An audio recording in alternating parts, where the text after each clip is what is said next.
against the 5 teenagers involved. We'll discuss this and more of today's top headlines. I'm Frank Billingsley. And I'm Ernie Manouse. We'll also speak with Dr. Daniel Hammermesh, Professor Emeritus of Economics at the University of Texas, who will break down the latest jobs report and what it means for Houstonians. And I'm Celeste Díaz Schurman, plus literacy activist and influencer Oliver James. We'll discuss adult literacy and share his own journey of learning to read as an adult.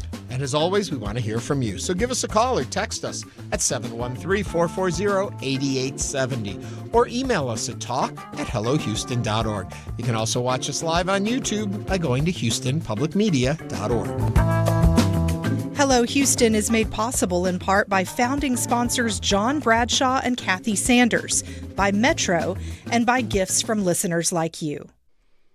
Live from NPR News, I'm Lakshmi Singh. For 10 nights now, the U.S. and Israel have been locked in war with Iran. For nearly 2 weeks, the war has escalated across the region. More than 1,000 lives have been lost, the majority in Iran, according to local officials. The U.S. has lost at least 7 service members in combat. But the Trump administration maintains the U.S. is winning this war to eradicate Iran's missile and nuclear capabilities. And Defense Secretary Pete Hegseth said as much today, as NPR's Quill Lawrence reports. Defense Secretary Pete Hegseth and Chairman of the Joint Chiefs, General Dan Kane, said targeting of Iran's defense industrial base continues. Kane said that 50 Iranian ships have been destroyed in an effort to protect navigation through the Strait of Hormuz, a key transit point for worldwide oil exports. In the past day, President Trump has said both that the war is mostly complete and also that it could go on for some time. U.S. officials have been consistent that there will be no protracted nation-building effort like the U.S. tried for decades in Iraq and Afghanistan. Hegseth said Iranian missile and drone capabilities were severely diminished. But even as he spoke, air raid sirens were heard in the Israeli city of Tel Aviv, sending people running to shelters. Quill Lawrence, NPR News. As for the war's economic impact, the cost of gasoline continues to climb. NPR's Scott Horsley reports prices have jumped more than 50 cents a gallon since the start of the war. The average price of gasoline rose by another 6 cents a gallon overnight. AAA puts the national average at $3.54. It was right around $3 a gallon before the U.S. launched its war against Iran. Diesel prices have jumped even more sharply to an average of $4.78. Sales of existing homes perked up a little bit last month. The National Association of Realtors says sales rose 1.7% in February. The average sales price was $398,000. The average mortgage rate last week was 6%. Scott Horsley, NPR News, Washington. The Food and Drug Administration is approving the drug leucovorin as a treatment for an ultra-rare genetic disorder. This comes after the administration touted the drug as a potential autism treatment last fall. Here's NPR's Cindy Lupkin. The FDA approved leucovorin to treat a genetic condition that causes seizures and developmental delays. It is the first treatment approved for a type of cerebral folate transport deficiency, the FDA said. The disease affects less than 1 in a million people. The drug company GSK said in September that it would apply to expand the drug's label to include this use at the FDA's request. To make its decision, the agency relied in large part on a systematic review of existing medical literature instead of new clinical studies. An agency official who spoke on the condition of anonymity said the FDA initially looked at whether leucovorin could be used to treat autism spectrum disorder, but the data was insufficient. Sydney Lupkin, NPR News. This is NPR. Live from News 88.7 in Houston, I'm Tom Perumian. A man remains hospitalized after being hit by the train in Herman Park. Houston Fire Department says it was rounding a corner when it struck a man around 2 o'clock in the afternoon on Monday. Authorities say the man suffered serious injuries to his lower body and was taken to Memorial Hermann Hospital. There is no update on their condition. The U.S. Court of International Trade has ordered the Trump administration to repay tariffs President Trump imposed. News 88.7's government reporter Andrew Schneider says Texas businesses may be waiting years for reimbursement. Weston O'Black, an attorney with the Houston office of Sussman Godfrey, says the Trump administration may challenge the Court of International Trade's ability to order nationwide tariff refunds. I don't know yet whether that's going to happen, and we are going to have to see in the coming days. But if that does happen, that's just going to slow things down even more. Dallas-based attorney Michelle Schultz says companies that sue to try to force Customs to repay the tariffs run the risk of retaliation. Customs is also going to be looking in that same system to see if you made any mistakes. And they can go back 5 years. Data compiled by Trade Partnership Worldwide indicates the Trump administration illegally collected more than $126 billion in tariffs nationwide through the end of last year, including more than $11 billion from Texas businesses. I'm Andrew Schneider, News 88.7. In sports, at spring training, the Astros take on Baltimore in West Palm Beach at 12:15. Your check of weather, mostly cloudy and windy today, into tonight with a high near 83, the low around 71. For tomorrow, showers likely with possible thunderstorms, a high near 78. We could see a quarter to a half an inch of rain. Right now, it's overcast and 80 degrees on the UH campus. I'm Tom Perumian, News 88.7. Support for NPR comes from NPR stations. Other contributors include Progressive Insurance, where drivers can compare direct rates using Progressive's rate comparison tool. Customers can see options and rates side by side. More at progressive.com or 1-800-PROGRESSIVE.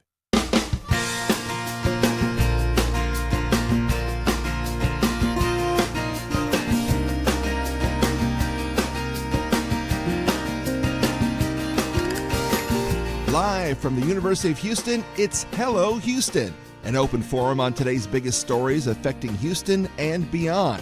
Call now, 713-440-8870, or let us know your thoughts on today's topics by emailing us at talk@hellohouston.org. Now here's your host for Hello Houston, Ernie Manouse, Celeste Díaz Schurman, and Frank Billingsley. And good morning and good day and good hello, Houston. Yeah, Taco Tuesday. I just saw that on our YouTube channel. I like that one. I know. I love tacos. How are you? You were sick yesterday. I was out. I was a little under the weather. Because the weather is on top of us right now. You know, I was sick last week. Celeste was sick the week before. So there's something kind of going around It's going here. around, yeah. It's that season. I think we just keep spreading it to each other. But we're all back. We're all in-house. And we're in-house today. Tomorrow, we're going to be out-of-house. Yeah, Yes. We'll be at the rodeo again. We're going back down to the rodeo. Yeah, and the mayor's going to be joining us. We're going to talk to Chris Bowman, who's the CEO of the rodeo. So it's going to be a good show. We're going to get a real fix on the food. And we're going to be chatting food. And we are. Yes, I know that. Okay, so Go Texan Day, we all dressed up in our cowboy drag. Then our show last week, we put on our cowboy. I'm running pretty low on cowboy drag. Are you guys all set for your outfits? Well, I have shirts that look like a picnic ready. table, so that always works. But tomorrow's going to be a little like today in terms of cloudy and maybe a little drippy with bigger storms coming in the evening, late afternoon, evening. So we'll be okay. But when it's cloudy like that, it's a little cooler, so you could probably wear a little heavier shirt, you know. A little cowboy fringe shirt. jacket, Celeste? Little fringe jacket. Yeah, I'm actually going to be wearing kind of like a black velvet with some beating on it. It's very Black pretty. velvet. Oh my God! I feel like I'm at a drag bar already. I'm like, okay, sure.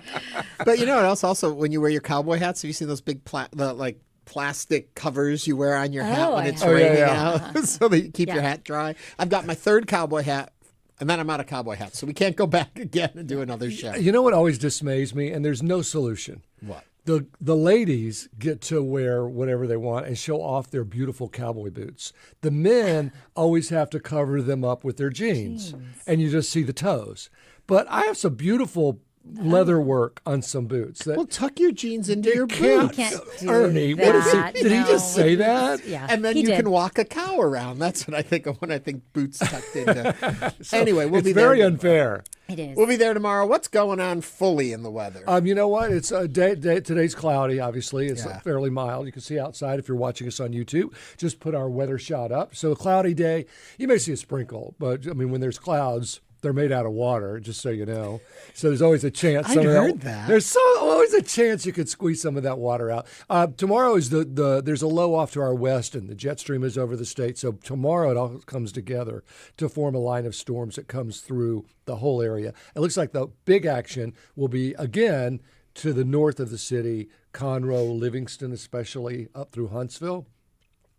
Saying that, we'll probably get a line of storms tomorrow evening that will come through, and then we go into a beautiful weekend. Thursday, Friday, Saturday, Sunday. Good. And you know what? They're reporting blue water in Galveston today. Are they? And really? my prediction is we will have blue water in Galveston this weekend because this low is going to come through. And when we get a little low off toward Louisiana, that northerly flow pushes the silty water away from shore so that the clearer water comes up from the bottom. Yes, and so I think there's a good chance that anyone in Galveston this weekend, Thursday, Friday, Saturday, Sunday, I'm going down for the Freddie Mercury concert. Nice. I'll be down there for spring break. So I'll be HISD home. is Well, come on down. spring You can see some. You love to go to Galveston for lunch. I do love Galveston. I love, and you know, I think people always forget. You think going to Galveston means an ordeal to go there. You know, it's like got to pack and go. You can go down there, have a meal, and come back. It's so close. You know, you pass Top Golf and you're there. Yeah, yeah, So yeah. You can even stop in and play a little Top Golf while you're on your way back. Golf. I don't get golf. You don't? No. What is a walk in the park with a purpose? Well, Is it that used to what be a someone way said? to get away from the family for 5 hours. But now with cell phones and all of that, it's hard to You get can't away. escape. Well, you guys have fun in Galveston. Thank I you. will have fun back here in the city. We'll I report went- on the blue water. Really quickly, you know, I'm big into inflatables for like outdoor decorations. me and I too. just have to say this. So I went over to the Salvation Army because a friend was looking for cassette tapes. And I thought, where can you buy cassette tapes? Oh, maybe they have some. They didn't. But they had, somebody had put in, and it was on for sale, a big inflatable, a 12-foot tall Halloween inflatable. Marked down, marked down, marked down. Got it for $4. No, are you going I to tell us love what it, it was? It's a giant, like, guy with a pumpkin head. But he's 12 feet tall. That's That's So I'm a big very one. excited. So I can't wait until October. So I'm already now excited about Halloween. We put again. inflatables in our lobby when you get off the elevator. Yeah. But we're limited to 10 feet. You can get 10 feet in your lobby? Wow, that's good. We've got a lot on today's show. We're going to be talking about the jobs numbers are out. Don't look so good. But what does it really mean for Houston? We're going to find that out. What does it really mean, period? Because there's so much going on in the job market. So Well, hopefully I'm we'll interested get those to hear. answers. Yeah. We're also going to talk about literacy and illiteracy and how people pass through our society all the time who have never actually been functional readers. We're going to talk about ways people have done that.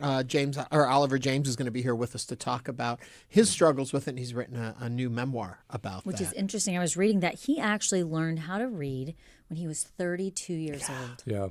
I worked with someone who I didn't confront them, but I was pretty sure they didn't know how to read. And it's a struggle. So I want to ask him, did he hide it? How did he get through Right. it? Yeah. And in today's world of technology, is it easier to hide that or is it harder to hide that? Or is it easier to learn to read? I think it's probably easier to hide it now because you can just listen to everything. Oh, good point. Well, yeah, we'll find out. But I would do the flip and say we're always reading and typing. True. Reading and typing more than we did. Even though you're not sitting there reading the great Yeah. American novel, you're reading websites and pictures and blogs and posts. And so it's digestible reading. Yeah. But we'll find out what he thinks. Yeah. All that's coming up on today's show in the first hour and so much more in the second hour. But right now, Celeste, take us to headlines. A Georgia community is grappling with a tragic accident after a high school prank turned deadly. North Hall High School math teacher and coach Jason Hughes died after confronting a group of teens who were toilet papering trees at his house. Authorities say the students tried to flee, and during the chaos, Hughes fell into the roadway and was accidentally struck by a car driven by one of the teens. The 18-year-old driver now faces a felony vehicular homicide charge that could bring up to 15 years in prison. But Hughes's family says they support dropping the charges and are asking the public to extend grace to the students involved. So it raises a tough question. When a tragic accident takes a life, should teenagers still face criminal charges? Or should mercy prevail? What do you think? Now is the time to join us on Hello Houston. You can call or text 713-440-8870. One point that's important in the story, too, is the fact that when the student or the youth hit the gentleman, he did stop. They stopped to try and give aid. Yes. Oh, They did try. So it wasn't Until like emergency you're right. There wasn't like they care, hit him and then fled the And scene. the teacher knew that this was going to be happening. Right. He It's a tragic accident. They is were all 18 years old, so they were all truly adults. tragic that this happened. It is amazing, an amazing lesson in grace and forgiveness. Now, his wife knows a lot more than we know. She knows if he said, "Hey, I'm going to go and put the surprise on them. I'm going to go down the driveway and I'm going to surprise them, jump in front of the truck or something." I don't know what she knows, but they had a conversation about what he was going to do to surprise the kids. Because she said that he was going to surprise them and kind of turn the prank around. Yeah. So they had a conversation about it, and she knows what he said and what his intentions were. And then she knows that these are kids who would never, ever, ever in their wildest dreams. You're a parent, and I'm a step parent. Yeah. I would almost rather hit and kill someone than have my child go through that. The pain of accidentally killing someone to me is just something I don't know that you could, you just couldn't live with it. I mean, you would, but gosh, it would be something you think about every day. Right. So often we use the term, it was an accident. And I think it's lost its effectiveness of understanding the truth of the word. This was truly an accident. Nobody set out to do anything harmful. He being in the wrong place at the wrong moment, them pulling this prank, and then the way they were fleeing, all that. It just slick roads. It had been raining. But it's hard. I mean, a life was lost. But I think, and that's the point, right, is that it's extraordinary that the family is asking for grace and mercy and for these students. And it's a community that is really reeling with something tragic and terrible in a very public way. But the law and the legal system isn't about forgiveness. It's about accountability. Right. And unfortunately, even if something was an accident, the question then becomes, where does the justice system draw the line between tragedy and criminal accountability? And the word I know is criminal, because I don't necessarily think that this was an accident. It truly was vehicular manslaughter. An accident. Yeah. Number 713-440-8870. Eric from the 3rd Ward is on the line. Eric, what's on your mind? I like to see a different approach because I heard this. Eric, I'm going to stop you right there for a second. Can you give us a call back? Your line's breaking up. I want to hear what you have to say, and I fear we're not going to be able to hear you clearly. So hang up, call us right back, and we'll put you on. I'm not a prosecutor, but I think that the people that have been harmed, their opinion matters very much to the prosecutor. Right. And, she was a math teacher at the school. So she's part of the community already. And her husband was the coach. And so, this is her family. And I don't know if she knew these kids, but she knew kids. And she loved kids. And she still does. And she's looking out for them. Whenever I was a reporter right here at Houston Public Media in our newsroom, I did a story where I actually interviewed the chief of vehicular homicides and crime in Houston for HPD, the Houston Police Department. And it was because there's this one part, and we've heard about it's made national news on Westheimer, that is considered one of the most deadly areas for pedestrian crossing. And I remember talking to him specifically, and he said the number one rule is when somebody hits another person and they are driving their vehicle, even at night, even if they're not on drugs, even if they don't have an ounce of alcohol, if they leave, automatically it becomes criminal because they've left a crime scene. The scene of the crime, yeah. If they stay, we have the ability to then look at, was this person crossing legally? Should they not been crossing at this point at a crosswalk? And so the way I look at it, if you're looking at this just from an investigator, the teenagers called 911. They stayed, they assisted, Right. and from what I understand, were devastated. Oh, yeah. Could you imagine? We had a comment here I wanted to grab. The justice system is from residents over on YouTube. The justice system is a joke when it comes to accidents. I had a lady hit me and 5 other people ran from the site, got $100 restitution and a driver's safety course. They want to say got a DOJ complaint against the courts in that one.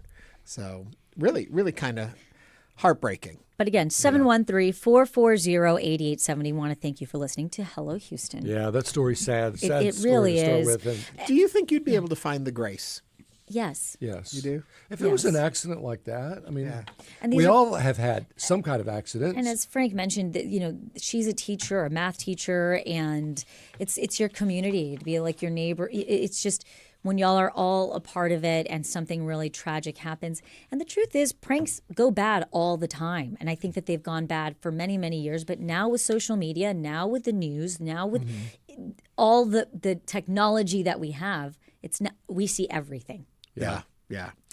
Moving on to another story, and if Eric calls us back, we'll grab that call. We just haven't gotten him back yet.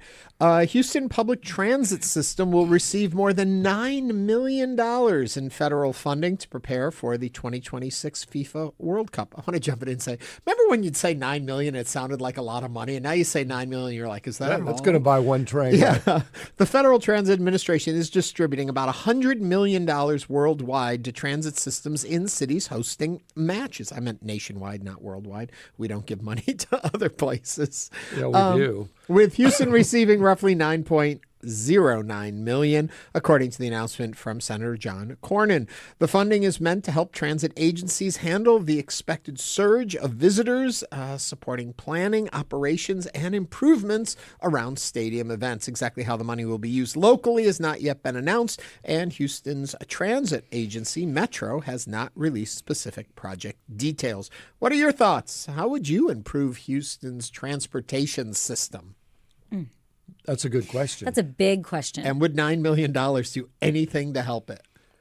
Yeah. I think we got to add probably more transit out there, especially for the summer when this all happens.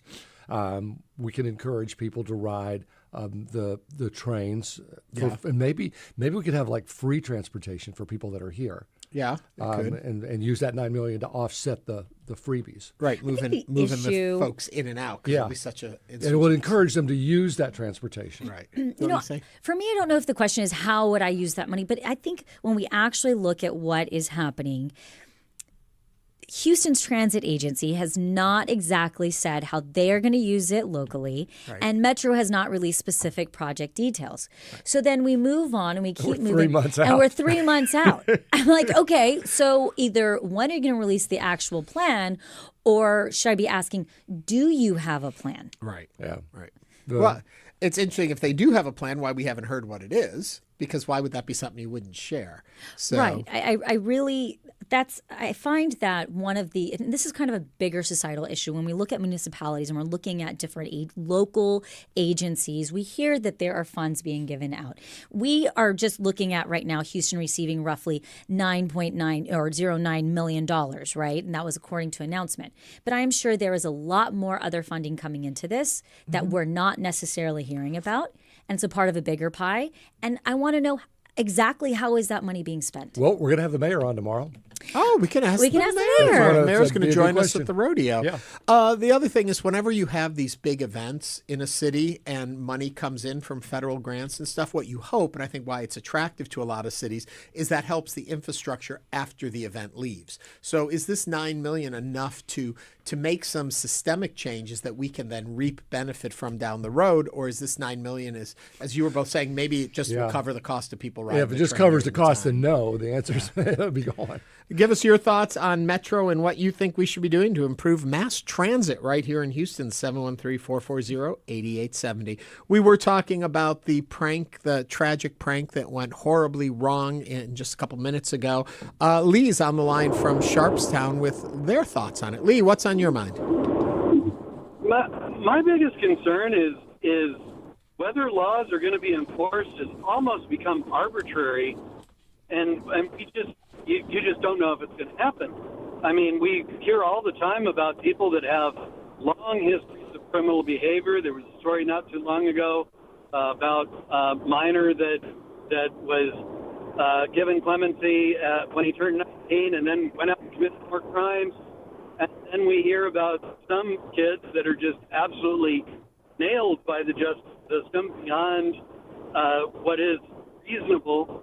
And once law enforcement becomes arbitrary, laws are no longer respected. I think we're headed for a really scary place because discretion and enforcement and what's happening is almost emotionally reactionary and not and not consistent, and that scares me.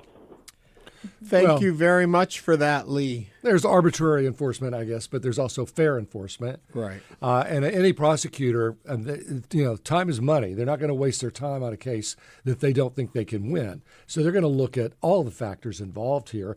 Even if they went forward with this case, do you think they could find 12 jurors that would convict? Right. I mean, in that community?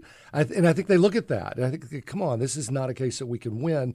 We're just on the facts alone. Right. So regardless of the emotion and the pleas from the family, this isn't something that is tenable.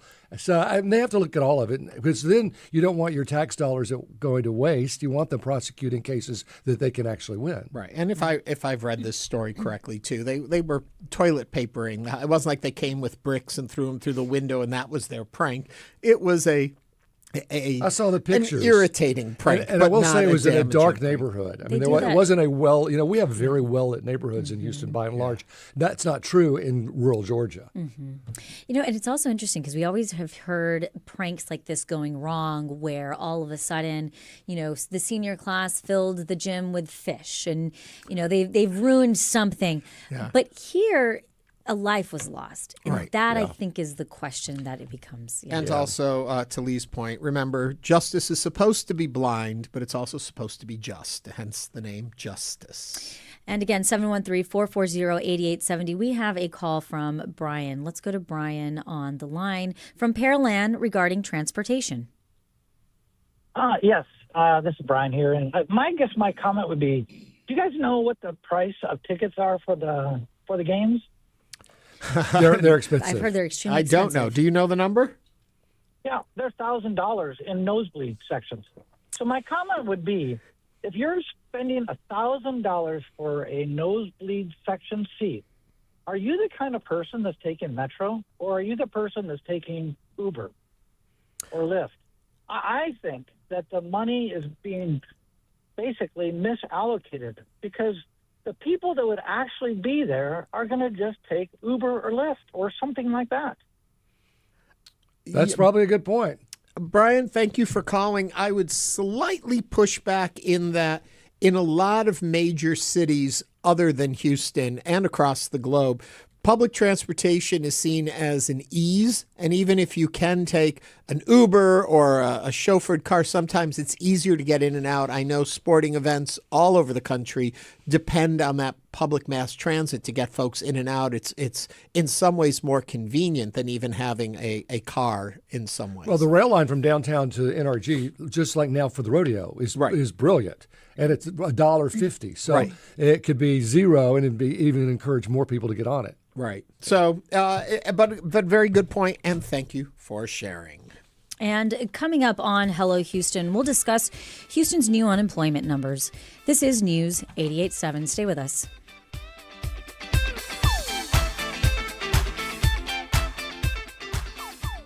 Meet Dio Choco. We just took his keys for the day and gave him a Ride Metro fare card. This is his story. Visit ridemetro.org/Choco to find out where is Choco. Growing over Christian nationalism in the military. Is this conflict in Iran turning into a religious war? Next time on 1A. 1A at 2 p.m. here on News 88.7. On Fresh Air, you'll hear revelations from well-known actors, like Zach Galifianakis on the story behind his last name. It's actually shortened, Terry. My real last name is Galifianakisberg. That's an exclusive for your show. Fresh Air, bringing you some of the biggest names in American culture and some of the most difficult to pronounce. Join us.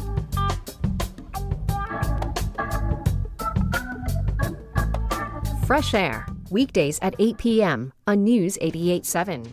Support for Houston Public Media comes from Metro, introducing the Ride Metro Fare Card. The Ride Metro fare system replaces the Metro Q Fare Card for bus and rail fares. Details at ridemetro.org/fare system. Support comes from the law firm McFarland PLLC, eminent domain attorneys focused exclusively on representing landowners against the government's taking of private property for public use across the state of Texas. More at McFarlandPLLC.com. Support comes from Doran Mayhew, a CPA and advisory firm with tax, accounting, audit, payroll, consulting, and more, serving all sectors, including construction, manufacturing, wholesale and distribution, and international. More at doeren.com. Join us for Hello Houston, weekdays from 11 a.m. to 1 p.m., taking a deep dive into the stories that matter to Houstonians, keeping you informed, engaged, and entertained, with a generous support from our founding sponsor, John Bradshaw.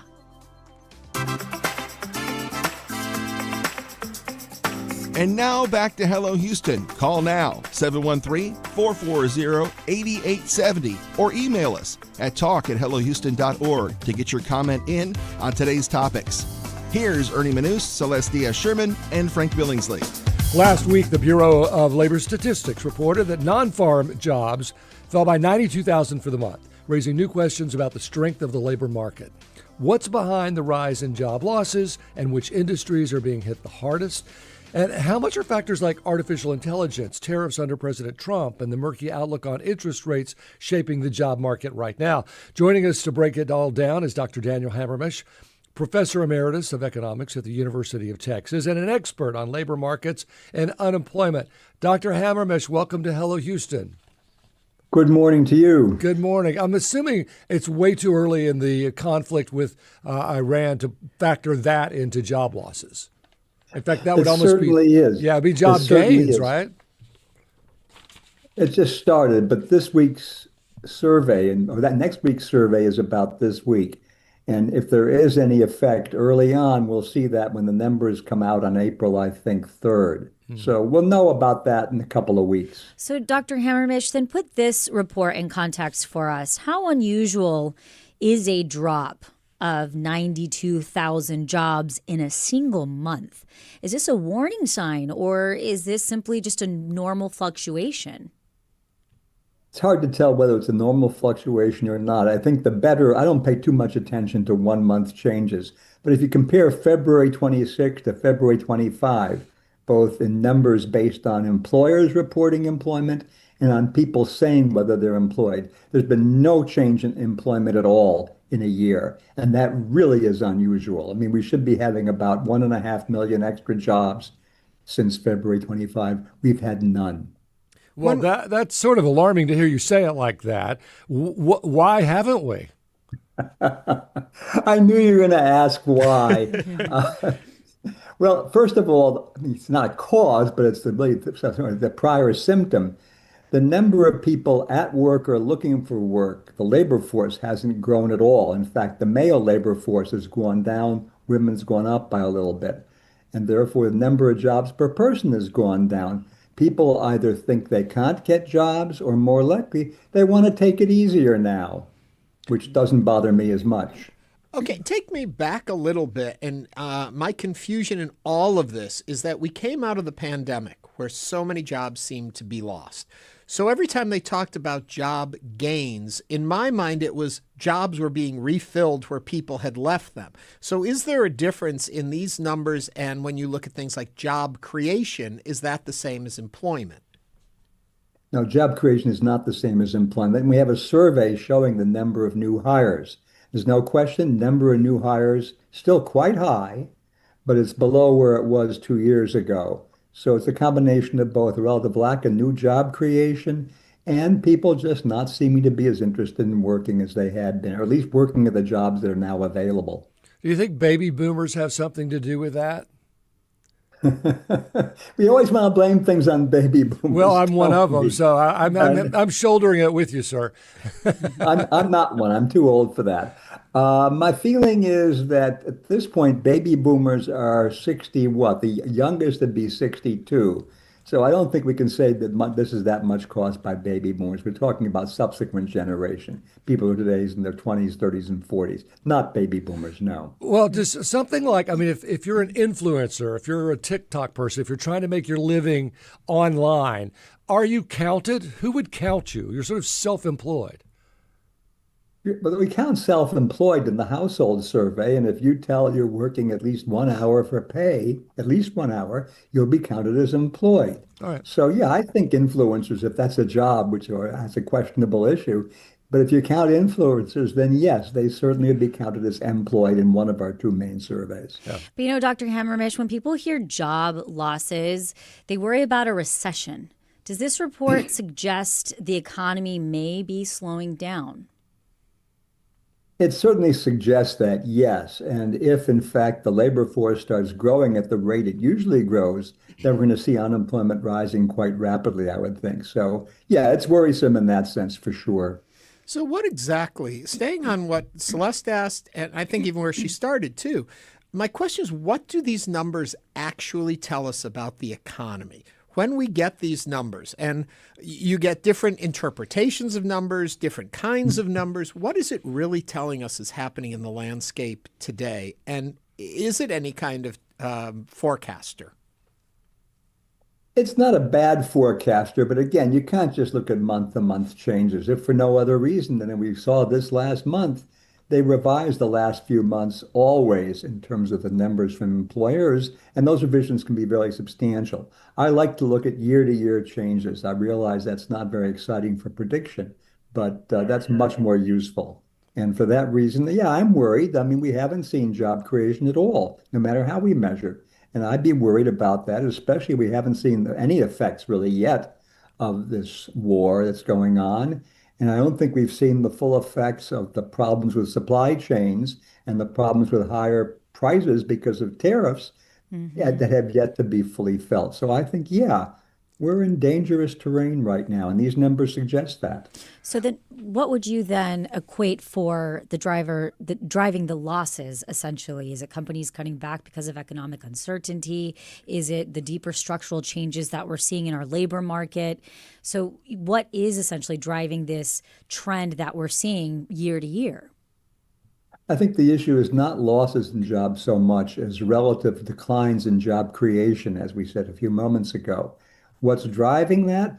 Look, employers don't like uncertainty. Why do I want to invest in training new workers and spending the money trying to find them if I think the economy is going to go downhill very soon? So I think the uncertainty surrounding so many aspects of what's going on now is what's driving it. It's very hard to put your finger on that, but we know employers don't like uncertainty, especially when they're hiring decisions. Well, I think we have to look at artificial intelligence. I have a friend who worked for Amazon. They did a 15,000 person employee reduction, and it was all because of AI. So these tech companies are letting a lot of people go because of not knowing exactly what the future is going to hold with artificial intelligence. And there's also interest rates and economic policy that we can also factor into that. I think all those things matter. The AI is what everybody blames for any problem going on, okay? It's sort of the bogeyman hiding in the background. And, it may well be, and certainly uncertainty about AI causes employers to be hesitant, and maybe in specific cases where they can actually fire some people and substitute AI for 9 out of 10, yes, that matters. But in terms of the full effects of AI, again, it just started, but everybody wants to talk about it because it's out there visible, and we think it may cause huge problems. As yet, we don't really see huge problems. One comment that I always used to hear was, if you want to be secure, get a job in healthcare or the funeral services, because we'll always need them. But this is even showing a stalling in healthcare hiring. What do you attribute to that, and should we be worried in that area? Well, in fact, there's only one survey which has shown anything that we can find out about AI. And in fact, it is widely used and increasingly used in the healthcare business. I don't know if you watched the wonderful TV series, The Pit. Oh, yes. I love The Pit. Yes. In the new season, the new woman who's been brought on to take over while our hero is on 3 months leave is talking at great length about instituting AI to help doctors report quickly and spend more time with patients. I saw this at my doctor last week. So yeah, AI can very well be important in the healthcare sector at all. It's not a matter of doctors doing less doctoring. It's a matter of doctors doing more doctoring and letting AI take over the clerical aspects of it. As AI grows, then, I think back to when we had the growth of computers in workspace. And so we as a workforce seem to adapt and find the new area, like water will spread in and fill the empty gaps. How long does it take to adjust? If AI is taking over some jobs. How long do you think it is before the labor force adjusts to that and finds new places for personnel? I like the computer, the PC analogy very much. That's exactly the right analogy. And it took quite a long time, I would say 10 years before even most of the effects, if not all, were felt by then. Again, this is going to be a very slow process as employers discover what it can be used for and as workers learn how to do it. So I wouldn't expect full effects of that to be felt for many years henceforth, at least 5, 7, maybe even more. So then for the average worker listening right now, should they be worried about job security, or is the labor market still relatively strong? And then I have to ask, I immediately think, what is the flip side of that is what type of jobs or skills are becoming safer? Well, I like to think being a university professor is safer, although given what's going on. I don't know, I'm Dr. retired. Doesn't bother me none. But certainly, given what's going on in a lot of universities, they're getting rid of people too and not hiring new people. Are there any safe jobs? It's very hard to say. I mean, there are a lot of jobs where you think it couldn't be used. Certainly, uh, refuse collectors. My guess is AI is not going to take care of picking up the garbage you dispose of every day. On the other hand, parts of that industry, certainly, AI could be used to schedule things better. So it's very hard to see anything where it won't have an effect. It's just starting to play out now. Couple of questions from YouTube. Noah Espinoza says, does the jobs number account for how many people are working 2 jobs or entrenched in the gig economy? And do you think that inflates the actual jobs reports? First of all, roughly 7% of people work 2 jobs. In one of our 2 surveys does not account for somebody working 2 jobs. That's what's called the payroll or employer survey. But the other one, the household survey, certainly does. And the fact that both of these numbers have been stagnant for the last year suggests that the 2-job issue really is not a problem. Same thing for the gig business. Indeed, evidence suggests gig economy is worth talking about, but we're talking maybe 1.5% of all jobs. So I don't think that's what's going on here. Another YouTube comment from Alex says that weather was also a factor, a severe cold snap affecting multiple states, which disrupted hiring and operations. Well, that'd be a good argument for why there was a slight drop in one of the surveys this past month. But it certainly doesn't explain the year-to-year absence of any change. So no, weather might be a 1-month thing, but it's hard to argue that it's affected or is responsible for the lack of growth in the last year. When you talk about no lack of growth in the last year, I'm curious, are there sectors that have declined, others that have grown, and that they average out to no growth, or is it flat across the board? No, it certainly is always different across different industries. For example, federal employment fell substantially over the last 12 months, whereas healthcare employment did rise. I haven't looked exactly what else. I'm sure manufacturing has gone down a bit. And I expect real problems in manufacturing. A, if this war continues. B, by the time the full effects of the tariffs, if they stay on, are felt. But yes, it's always different across sectors. So, Dr. Hammermish, what should we be watching in the next couple of months that's going to tell us whether this is, a 1-month dip, or we're looking at a bigger trend, even perhaps a shift in how Americans work? Excellent question. I would watch for sure, not the month-to-month change, but what happens over perhaps the next 3 months, A. B, I would look at the employment level in both the surveys that are reported on the first Friday of the month, see if they track each other. And third, I would follow the other survey that doesn't get as much attention. This is called the JOLTS, Job Opening and Labor Turnover Series. It comes out in the middle of the month each month, and that shows hiring, firing, and job vacancies. I would keep track of that too. And all those 3 together, comparing them across a number of months, should tell you where we're going right now. And in your experience, any kind of military conflict, does it usually increase or decrease jobs? Again, if the military conflict is long enough and there's a lot of government spending to create military hardware, sure, it'll increase jobs. We saw that in the last major military conflict, namely Vietnam in 67, 68, 69. But it's an important thing. It's huge for the people involved, but as a fraction of what's going on economy-wide, it is a very, very small issue. So no effect that'll be discernible yet. And Dr. Hammermish, I understand. I mean, obviously you're not a psychologist, but I do want to know if you were giving some advice to people that are in the workforce trying to navigate these uncertain times, even employers that have groups of employees also navigating the uncertainty of the job market. What would it be? Two things. One, keep cool and don't pay attention to 1 month changes in anything. Two, I hope you invested in skills that would be useful in a wide variety of contexts, and in particular in skills that might insulate you or at least allow you to use AI in a way that'll maintain your employment. So it's a twofold piece of advice. Dr. Daniel Hammermish is a professor emeritus of economics at the University of Texas. Dr. Hammermish, thank you for joining us today on Hello Houston. Thank you all for having me. Thank you. Thank you. Coming up, a man's incredible story of learning how to read using TikTok. Stay with us as Hello Houston continues.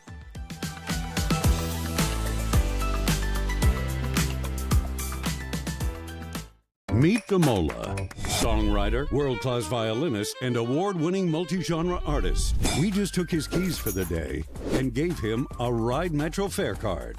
Visit ridemetro.org/Damola to learn more about his ride.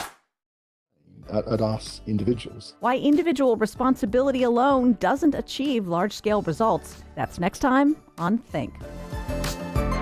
Think tonight at 11 on News 88.7. Childcare is expensive, more than a mortgage, rent, or college tuition in many places. In New York City, Mayor Zoran Mamdani has gotten a lot of attention for promising universal daycare. Now, others are asking, can childcare funding, much like funding for our public schools, be set aside? I'm Juana Summers. We take a look at the growing trend to help parents with childcare on All Things Considered from NPR News. All Things Considered starts at 3 this afternoon on News 88.7.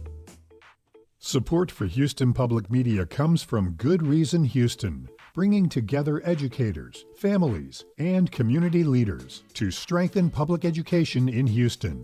Learn more at goodreasonhouston.org. Support for Houston Public Media comes from Houston Center for Contemporary Craft, presenting Clutch City Craft, featuring Houston's making culture, from mosaic street signs to cowboy boots and grills. More at crafthouston.org. And now back to Hello Houston. To comment on any of today's topics, call 713-440-8870 or email us at talk@hellohouston.org.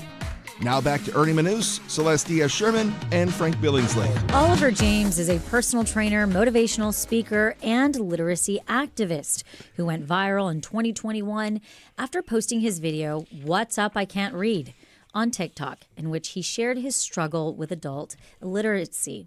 This video would mark the beginning of his personal journey of learning to read at the age of 32, which turned him into a TikTok sensation as he documented the challenges and successes he encountered along the way, before eventually achieving his goal of reading 100 books in 1 year.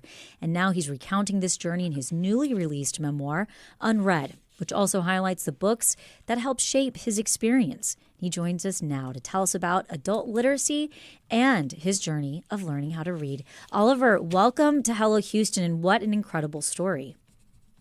Thank you. Thank you for having me. I appreciate that. So I guess the place to start would be, most people would be curious. You went to school. You went through school. You made it through, but you didn't pick up the skill of reading. How does that happen in today's society? How do you take a test? Yeah.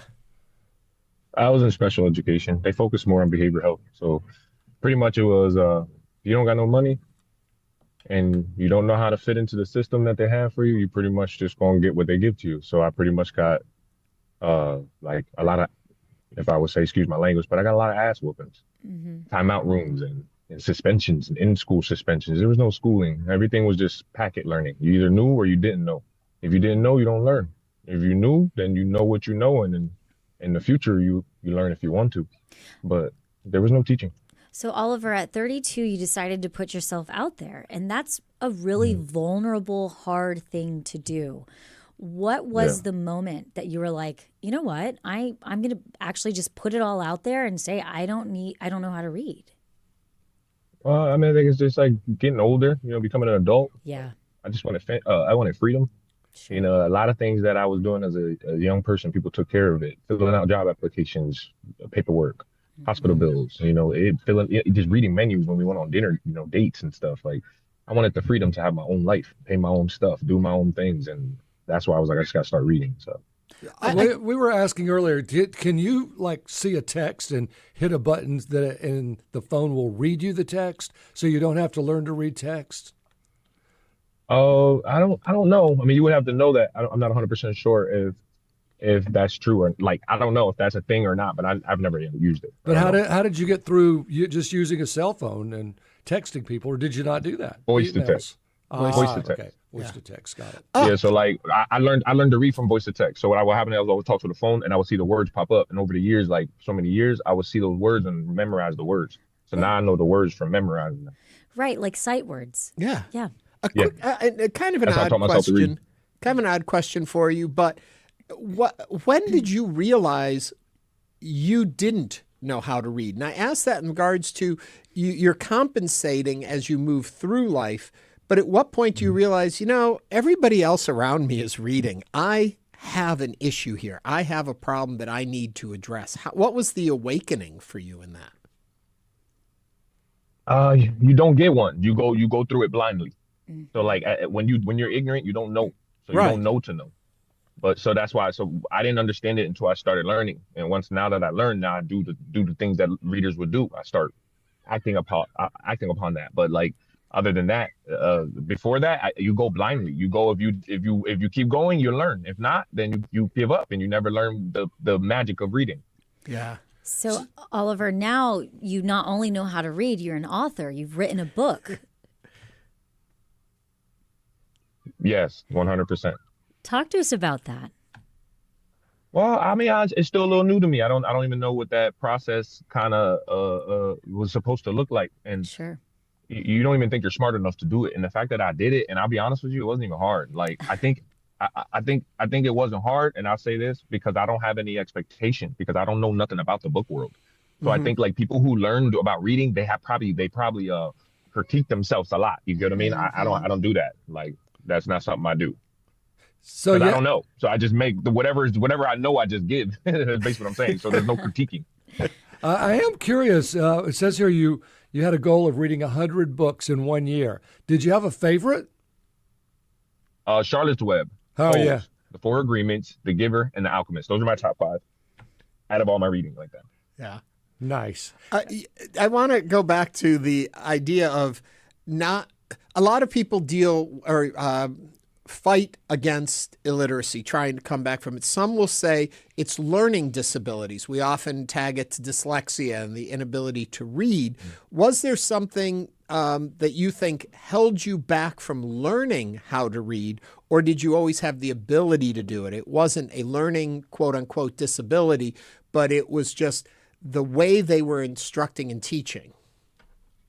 Well, yeah. I think all around. I think the school somehow, some way is designed for one way, and if you don't fit into that way of like it's designed, it kind of. But at that time, it kind of like it didn't have no options for you. Like I talk about it all the time. Headphones are one of my things that help me. So maybe I might have like some type of autism or something. Like no disrespect to people, but like I have a lot of issues. But like I never had the funds to get evaluated to find out if I have any of these issues. I was poor, so you just get what you get. So like. In my mind, I look at it like, you know, like, I don't know. Like, I think because I didn't have any money, I didn't find out a lot that I should have found out. And I think that there's some problems that they didn't bother to look into to say, hey, you need to be able to wear headphones because the noise in the world bothers you and you can't sit still. And that will help you focus. And I'm like, okay, but that wasn't an option. I used to get restrained for wearing my headphones. I used to get beat up by the teachers for that.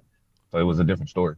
Yeah. So 2 questions here. One, how do we recognize illiteracy in someone and approach them about, hey, can I help you?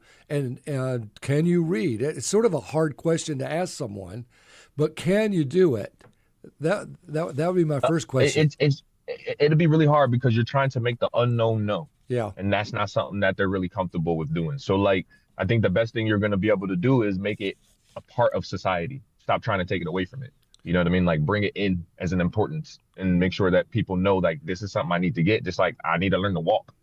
Because if you don't learn to walk, you ain't gonna be able to get from here to here or there to there. So like learn to read, or you're not gonna be able to, you know, take care of yourself and pay your bills and take care of your family and raise one, or just be able to have any type of connection and contribution to society in any shape or form, like in a positive way. Well, I think that's the answer to my second question, which is I'm sure we have listeners out there who listen to the radio and can't read or can't read very well. What advice would you give them? I think you just gave it to them. Yeah, I think the advice I would give to them is I love you. I appreciate you. You're not dumb. You're not stupid. You're not none of the things. It's just the world wasn't caught up to you yet. It's just like with glasses, right? At one point in time, people put on glasses, right? Because people were running into walls and stuff. And they were like, hey, nothing's wrong with you. You're not like, you know, you're not crazy. You can't see. You put glasses on you. You put glasses on them, people made fun of them. Called them 4 eyes, thick eyes, bottle caps, all this stuff, right? Now, turn forward to 2026, people wear glasses as a fashion statement. You get what I'm saying? So it's normal. So like it needs to become normal where it's just like, okay, like some people can't read. It's like, yeah, this is normal. Nobody's gonna lose a opportunity in a relationship, or no one's gonna not like hire you at a certain job or something. Like it's just a normal thing. It's like, hey, we got something for that. Can you work? Do you want to work? Do you want to do this job? Then we will make sure that you can do it. Don't worry about that. We'll figure that out. Like that's all. That's it. Yeah, I also worry all too often people assume if you're illiterate, you're also not intelligent, and that the two things don't have anything to do with each other. No, not at all. That's what I'm trying. That's the thing. Like, it's just like, it's kind of like it's just been put into society as like, you should just look at it that way. Just like I said, like at one point in time, somebody was walking into walls and just couldn't see because they didn't have glasses, but they judged them in some certain way until they gave them glasses. And they were like, now you can see. It's like, oh, that's all we needed. It's like, but then they judged them for having the glasses on. And now they wear the glasses as a fashion statement. I'm saying, like, at some point in time, they got to get normal with people who can't read, because it doesn't mean they're stupid or anything, nothing. It just means they have a struggle at reading. That's all. And we just need to figure out a way to get around it, because they may be more intelligent. They just need to learn in a different way. That's all it is. Right. So, Oliver, I want to talk to you a little bit about your journey on TikTok. You know, oftentimes we hear the negative impacts of social media that can have, but it sounds like you really found a community and some support on TikTok. Talk to us about that, putting yourself out there in that form. I think the negativity comes from you. So like me, I when I was negative, when I was doing negative, I got negative. So like I'm not perfect. If you go through my book, you see how it is. Like I would follow things that enjoyed and gave me that feeling of feeling alive in the moment. And that was stimulating. That's great for the internet. And that's what most people follow. It's hard to get away from that. I decided to delete every single person that I had, stop liking and watching anything that did not involve reading. And the only thing I did was went and followed anybody and liked only thing that had to do with reading. It was boring as hell. That's not something I wanted to do. My algorithm was boring. It still is. Now I'm like, now my whole algorithm is just learning, reading. I'm like, gosh. I'm like, this is what it looks like when you line yourself with something. You're like, oh, the internet's negative. I'm like, no, line yourself positive. You'll just see, you just don't want to be bored. It's boring. That's all. Oliver, is there someone in your life, Oliver, that helped set goals for you, or did you do it all on your own? I want to be a trainer. I want to be a speaker. I want to be a writer. I think along the journey, influenced by everything I've encountered, relationships, my last partner, every partner I dated, but like she was the person that bought me a book, you know what I mean? Like sparked the light in me, even going to prison, going to prison allowed me to have a story to talk about it. It's like, without this prison, it's like, all right, well, you're not that really, it's like you did something, but like, give me something to actually want to read about. You went to jail. You'd be like, you went to jail. Okay, well, I'll read about that. It's like, yes. It's like you had to do it. It's like, it's part of the story. It's like, all these things, they kind of factor in to make the story that is what it is. You take out the prison story and you take out these things, it's like, I don't really get it. It's not that interesting. Well, but you throw those things in there, like, oh, it's spiced up a little bit. There you go. We want to thank you, Oliver, for telling your story. And Oliver James is a literacy activist, motivational speaker, and author of the memoir Unread. Oliver, thanks for joining us today. Thank you. Thank you for having me. Coming up, we're going to continue discussing today's top headlines. We'll also revisit the conversation I had, actually the second part of a conversation I had with Harris County Judge Lina Hidalgo for my Cold Coffee series. Stay with us for the second hour of Hello Houston. Stay tuned. There's more Hello Houston on the way with Ernie Manouse, Celeste Díaz Schurman, and Frank Billingsley. For the latest in local news, subscribe to the Hello Houston daily newsletter at houstonpublicmedia.org. Hello Houston is a production of Houston Public Media. The opinions expressed by the guests of this program are solely their own and do not represent the views of management, staff, or underwriters of Houston Public Media. This is News 88.7. Support comes from the Houston Symphony, presenting Beethoven's Fifth Symphony, March 20th through the 22nd. The four-note opening sets the stage for this symphonic work, paired with the premiere of Andy Akiho's Timpani Concerto. Tickets at houstonsymphony.org. The forecast for the rest of the day, mostly cloudy, the high of around 83. Low tonight, 71 with clouds around. Tomorrow, look out for rain, the high of around 78. This is your NPR station, KUHF Houston, News 88.7, a service of the University of Houston. It's now noon.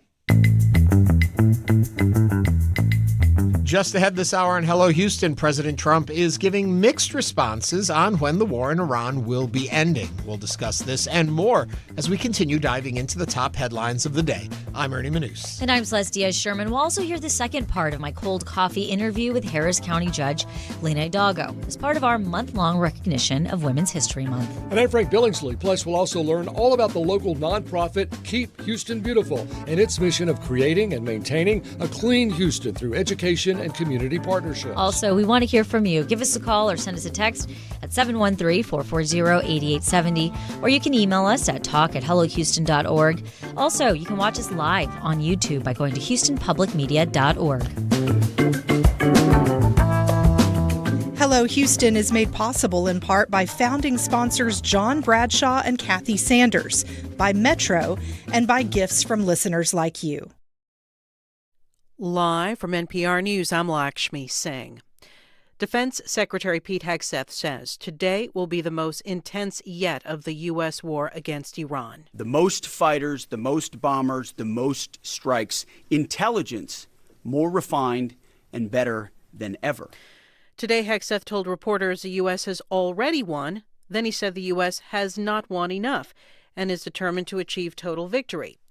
NPR's Mara Lyson reports it is likely Iran's biggest objective right now is survival. And to make the cost of continuing the war as high as possible for the U.S. and Israel, that means keeping the gas prices high, keeping the Straits of Hormuz strangled, if not closed. And the president did talk about that yesterday. He said he wants to keep the Straits of Hormuz open, and he might have military escorts for oil tankers through the Gulf. NPR's Mara Lyson. Online, Trump threatened to attack Iran much harder if Tehran stopped the oil flow through the Strait of Hormuz.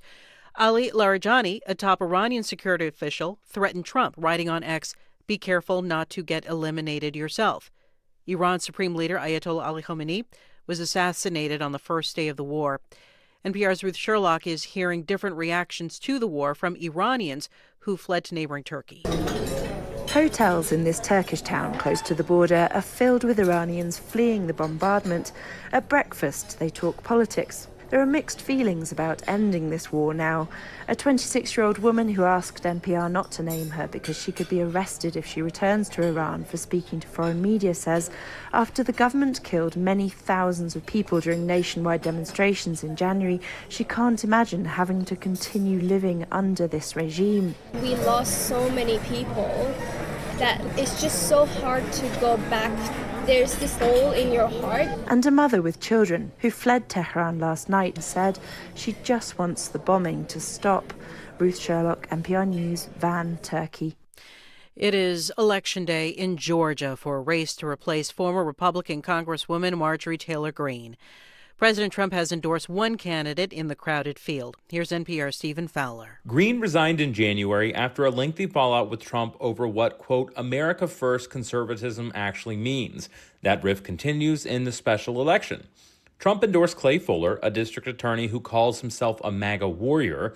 But another high-profile Republican on the ballot is Colton Moore, one of the most conservative lawmakers in the state. Some voters in the district say he is more like Trump. More than a dozen candidates, Democrats, Republicans, and Independent and a Libertarian, are on the ballot. If nobody earns a majority, the top two, regardless of party, head to an April runoff. Stephen Fowler, NPR News, Atlanta. The Dow is up 316 points. You're listening to NPR News. Live from News 88.7 in Houston, I'm Tom Perumian. Even though oil prices slid yesterday, gas prices are continuing to rise. The current average for a gallon of regular is $3.08 in Houston. That's up another 4 cents compared to yesterday. Last month at this time, the average for a gallon of regular was $2.43. A week ago, we were at $2.62. The University of Texas Medical Branch in Galveston is looking to transform Galveston Island into one of the healthiest places in the world. News 88.7's Juliana Washburn reports. UTMB Galveston kicked off its partnership with Blue Zones Project last week. The goal is to make tangible change, like improving walkability and implementing new policies to help people live longer and healthier lives. The project uses inspiration from health hotspots around the world. Jochen Reiser is the president of the University of Texas Medical Branch. I want to see better food choices in the island. I want to see a beginning of chronic care, sick care, being shifted to preventative care. The partnership has set itself a 5-year deadline to make measurable changes. From the Galveston County Bureau, I'm Juliana Washburn, News 88.7. Checking sports. Coming up in 10 minutes, the Astros take on the Baltimore Orioles in spring training action from West Palm Beach, Florida. And your check of weather, mostly cloudy and windy today into tonight with a high of 83 and a low of 71. On Wednesday, showers likely and possible thunderstorms, high of 78, chance of rain around 1/4 to 1/2 inch. Right now, it's overcast, breezy, and 80 degrees on the UH campus. For more information, go to our webpage, houstonpublicmedia.org. I'm Tom Perumian, News 88.7. Support for NPR comes from NPR stations. Other contributors include Fisher Investments. Fisher is committed to helping clients stay on track to reach their financial goals and enjoy a comfortable retirement. FisherInvestments.com. Investing in securities involves the risk of loss.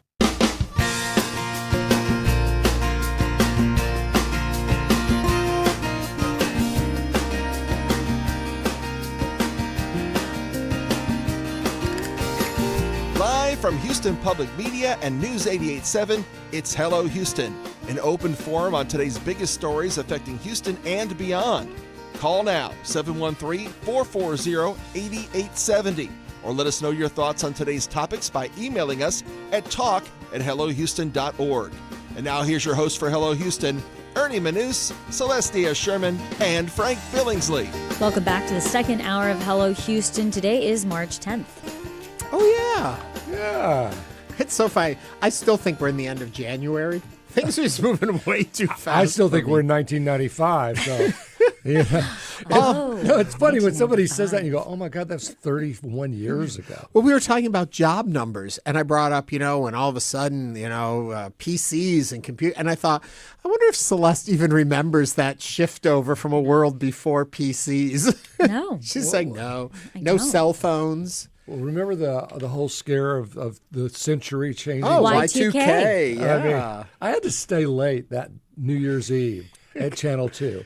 They were like, we might have computer problems. The world's going to crash. Well, wait, it's New Year's Eve. It's New Year's Eve. They're like, well, everyone needs to stay here till midnight just to make sure. I'm like, well, Japan has already gone through it, and they are fine. That's what we were watching. I remember for some reason my mom was in the hospital that New Year's Eve, and we were there. And because we were there, we had nothing to do but watch the TV. And we were watching New Year's come in all across the world. And it was fine. And everyone was making it through, yet there was still this panic. What's going to happen at midnight? And everybody had to upgrade their computers. It was such a scam by the computer industry. We had to upgrade all of our weather computers because we just might not have weather. I'm like, what do you think's going to happen? The satellites we're not going to have any clouds anymore. Anyway, it was so stupid. That was a fun time. Celeste was coloring. Live. Well, coloring something about New Year's Eve at 12:37 is just not the same as midnight. Yeah. Yeah. There you go. You go. But anyway, my British computer guy, Y2K was a great time for me. You probably need to elaborate on that. Yes. Why it was a great time for you, but we're happy to hear that.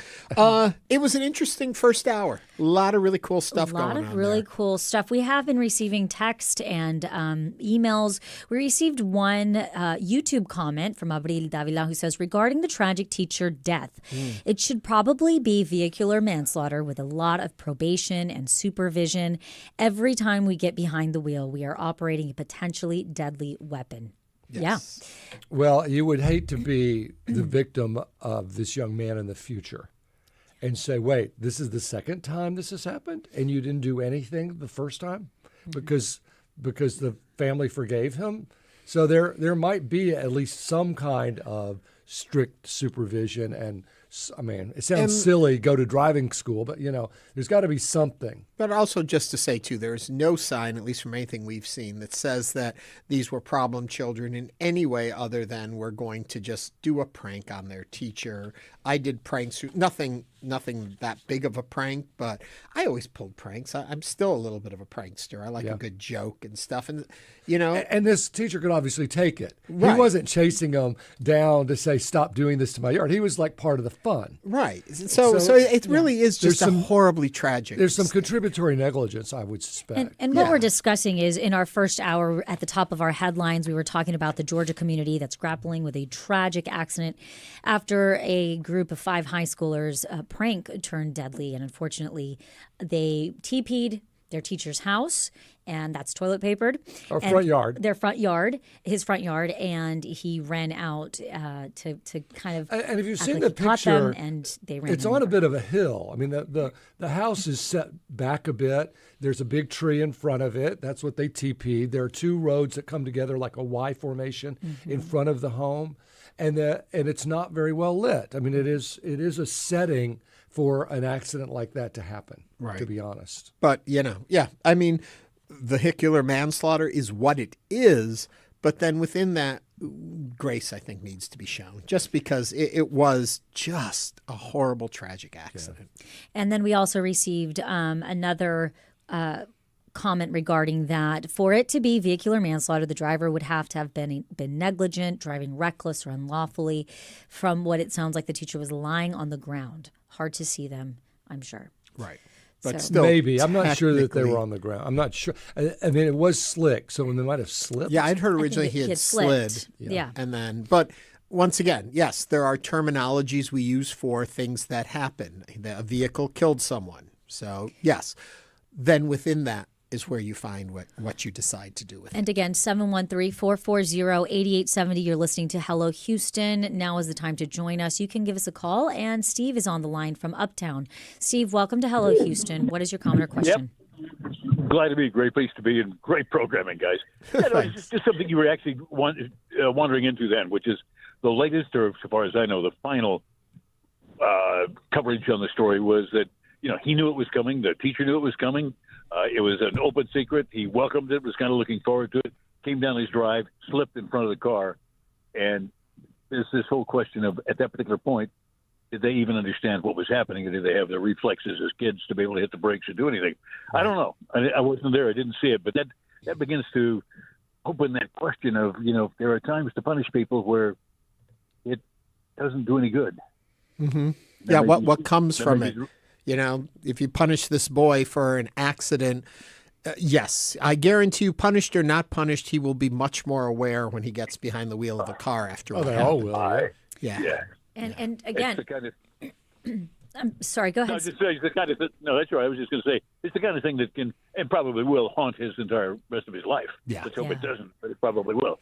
Yeah. And we haven't much talked about it, but this couple had 2 young boys themselves.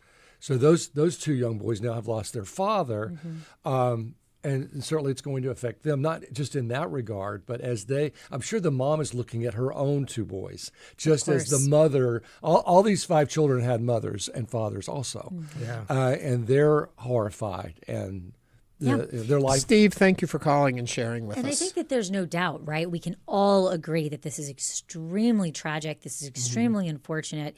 Not only was a life lost, but also there have been lives that will be forever altered on every facet. This has a lot of an effect on multiple people in this story.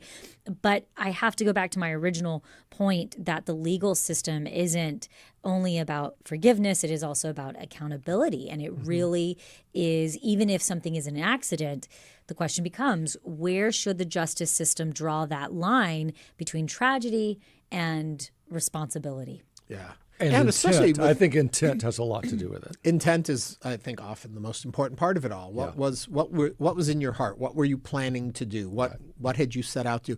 Accidents will happen.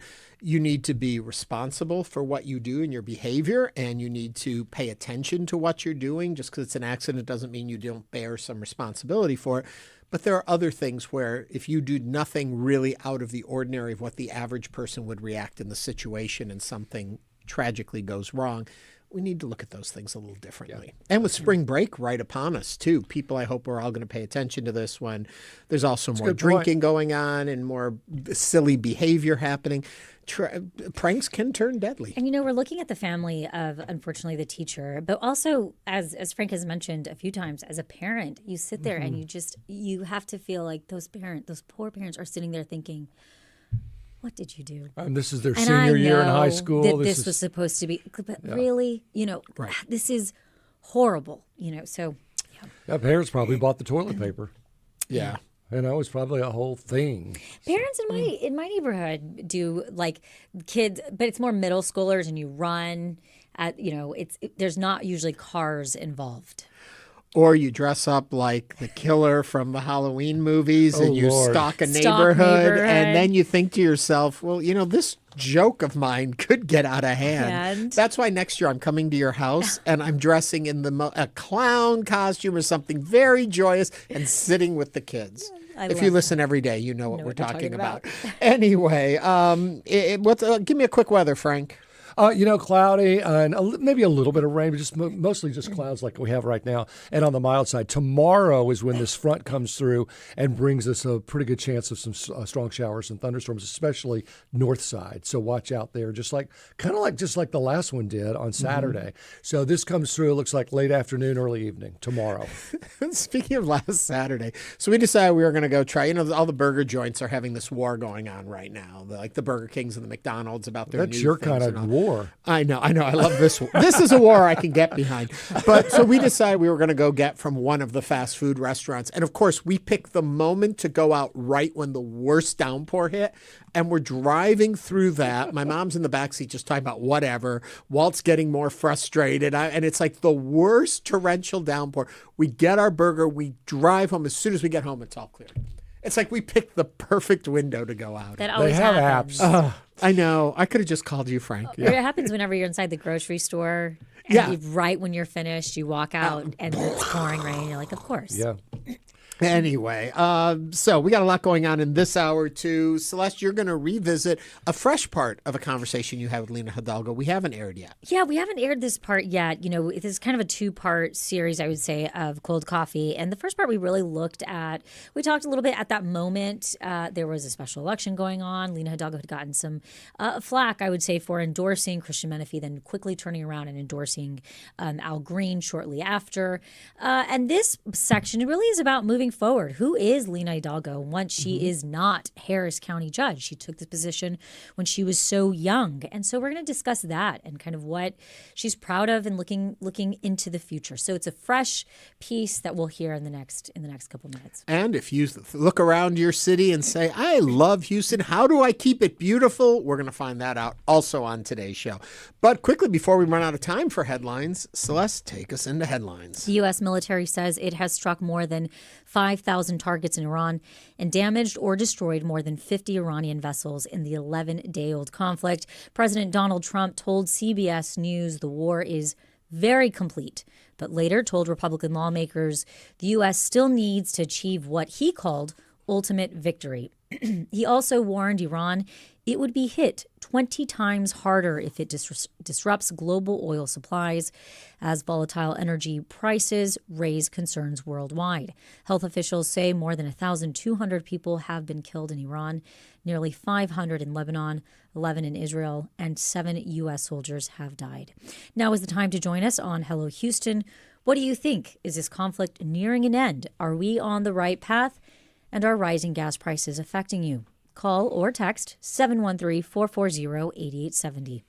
My reaction on this one is more about something we've talked about a number of times on the show, and that's not getting accurate information from our elected officials. And oftentimes, the braggadocious behavior, the inflating, the always making something sound better than it is, the point that basically we look at the executive branch as not telling the truth, that they will spin a story, whatever makes it look good for them. When we're in a crisis moment like a conflict of war, you need to be able to depend. It's no longer a joke. It's no longer cute that you inflate everything and make it sound great and speak off the cuff. That's where I think the danger starts to happen. And at a moment like this, we need to know, are we, what are the quotes here? Is the war very complete? Or have we achieved ultimate victory? Or are we going to hit them 20 times hard? Where are we? And we won't take responsibility for basically destroying a school and killing 150 kids. Mm-hmm. And it looks like a Tomahawk missile did that. Yeah. And Trump's answer to that is, well, we've sold a lot of Tomahawk missiles. It could even be an Iranian Tomahawk missile that misfired and did that. And to your point, we need to know the truth. Right. You can say anything on campaign trails, and people do, and they can change stories and even words that come out from the White House about certain things, and we all sit there and say, that's not accurate, or that's the largest crowd ever assembled, and it's not. And a lot of people dismiss it as, well, what does it matter? Ultimately, this is the moment when those things matter, and we have to have trust in our government. Well, and I just think it's that's a bad hope. place. I think that's a hope. I'm not sure you'll achieve it. I mean, why would we think it's going to be any different? I would hope it would be. It is a hope. But again, 713-440-8870. Now is the time to join us on Hello Houston. Yeah. Thoughts on the conflict? Anything, Celeste? I have thoughts. I think that you're right. When it comes to information, now is the time that we are looking and making sure we have as accurate as possible, especially whenever we only have one source truly coming out that has that information. Yeah. Well, I think that if you look at the statistics, only 41% of Americans support this action, where in the past, with different conflicts and wars that we've been in, it was 60 to 75% support. So this is way down for American support. And I think one of the reasons is we don't know why we're there. We don't know why this was started. We don't know where it's going, how long it's supposed to last, what the point is. I mean, we're going to take out one regime. Well, guess what? His son's already in charge. So it's like, and it's hard for me to say, well, gosh, all these people are dying, but my gasoline went up 13 cents. That seems so vacuous to me. It's just not where the right argument is. I think that also when we're looking at this conflict, we have to also have to understand that this isn't the first time that as a nation we've gone to war without knowing really why we're there. This isn't the first time that we've done something to where it feels very reactive. We've seen this in other administrations, and I think a lot of American peoples are sitting there saying, here we are again. Yeah, I think also a part that bothers me is the communication between the executive and the legislative branch. That Congress has not had a vote. They got, and there's of course again differing stories of when they were informed and who was informed and who wasn't informed, and now they're having meetings to inform, and then it's the waffling on using the word war because they know certain usage of the word entails different kinds of legal response. But coming up on Hello Houston, my interview with Harris County Judge Lina Hidalgo as part of our celebration of National Women's History Month. This is News 88.7. Stay with us.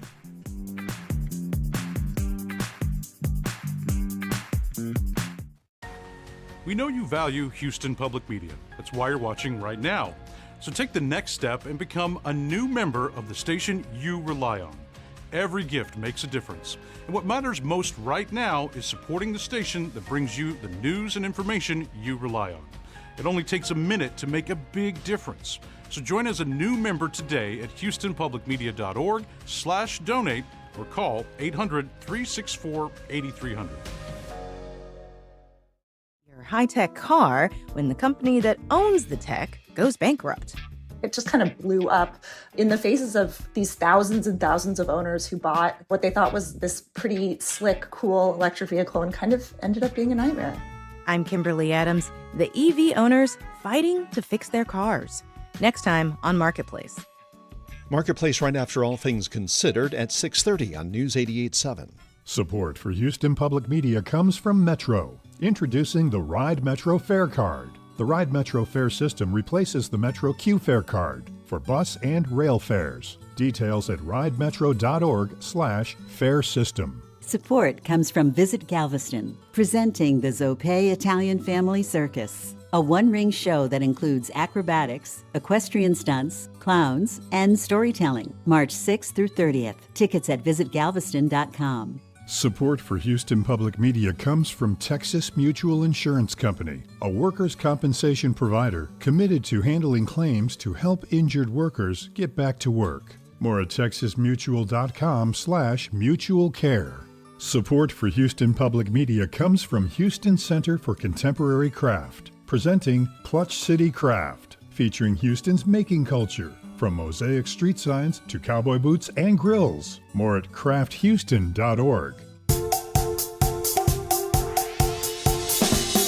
And now back to Hello Houston. Join the conversation. Call now, 713-440-8870, or email us at talk@hellohouston.org.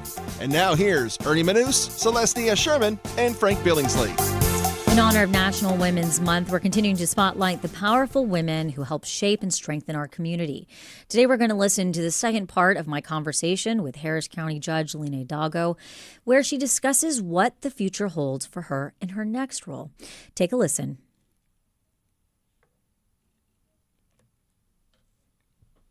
So as I hear you talk about all of these going from one crisis to the next, what does the in-between look like?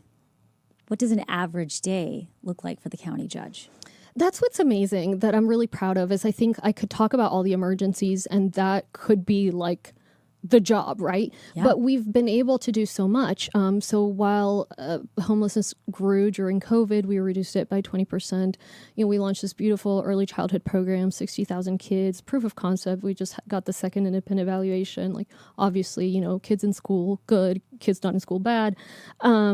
We've done a lot of workforce training. So these jobs that we know we need more workers at, really training folks in that. And then and we have made progress on this ethics piece. So last year when this all came to light, I tried to rally public support, and that's also why I wanted to talk to you today, because I believe the only reason we have made progress there is because of the people's attention on this issue. Otherwise, there's no incentive for the politicians. And so what we did is we went back to Commissioner's Court and we said, okay, we're going to set up a system. We're going to set up a committee. We're going to write things down. We're going to do what's proper. And so the court voted to do that. Now we learned this year that it's not actually happening. And the ultimate solution is to put those contracts, the flood contracts and the engineering contracts, back in the independent department that awards the contracts for everything else, whether it be the hospital, whether it be the jail. It's supposed to be done by an independent department, not by the flood control director, the engineering director, who reports directly to the politicians. Therefore, there's perverse incentives. So what I'm hoping to do before the year is out, that I think is the most lasting impact I can have, is to get basically undo what my predecessors did in 1977, to put the contracts process back into the contracting department, which is independent and insulated from politics. So who would push back on something that seems pretty straightforward and basic with common sense? So the pushback, which happened last year, right, when we passed part of it, is, well, the purchasing department doesn't have enough capacity. The contracts might be delayed. And I think, so there's valid concerns. You don't want to do this without preparation. Mm-hmm. But over the course of the year, the purchasing department, the department where everything should go, has a new leader. They have more capacity. Again, like, it's a matter of funding, right? Are we going to give them enough funding to hire people? Or are we going to give all the funding to raises for law enforcement? So it's really whether you want to tie your own hands, and I think that's partly what we're seeing at the federal level is big part of democracy requires tying your own hands, and so it means asking that of my colleagues. I understand it could be a big ask, but see, none of us want to put the county at risk, our own reputations at risk, or the public's. But then you also see that they raise enormous amounts of money from these engineering companies and companies that perform the flood control work.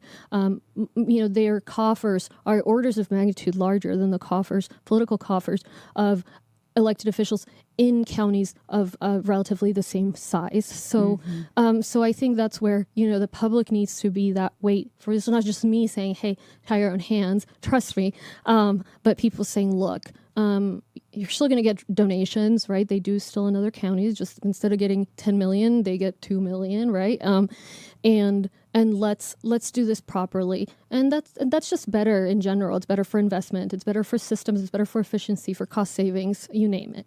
So then how do you balance the transparency that you're talking about with the urgency of wanting to move projects forward based on what residents want to happen? How do you reconcile all of that?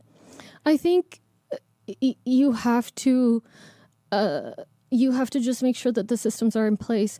The current system's not perfectly effective. There are some folks that don't get paid on time, and it's something we're working on. And but it's not a proper excuse right now. I think it's an easy talking point, but people should want there to be proper competition in the way that contracts are selected. And the easiest way to say this is sort of contrived is to realize that we're the only county that does it that way. We could not find another county in the country that does it that way. Our auditor talked to their auditors, and they were absolutely baffled. And so, it's about, let's make sure they have the money they need to get through this. Maybe there will be a little bit of a growing pain. I don't really think so. But even if it were, it's worth it. It's just very, very basic governance. I want to stay on the line of transparency, but I want to shift it a little bit. On the topic of transparency, this has been something that you have championed as a judge. Do you feel your openness about your own journey with mental health was the right decision? I think so, yeah. I mean, for starters, I'm really bad at lying. I can't do it. I really can't. And that's part of the reason why I was so public about my split from my husband, right? Because people kept asking, how's married life? And I couldn't be like, it's great, because it wasn't, right? And so I was like, I just need to come out with this. And so that was part of it. It was a huge weight off my shoulders.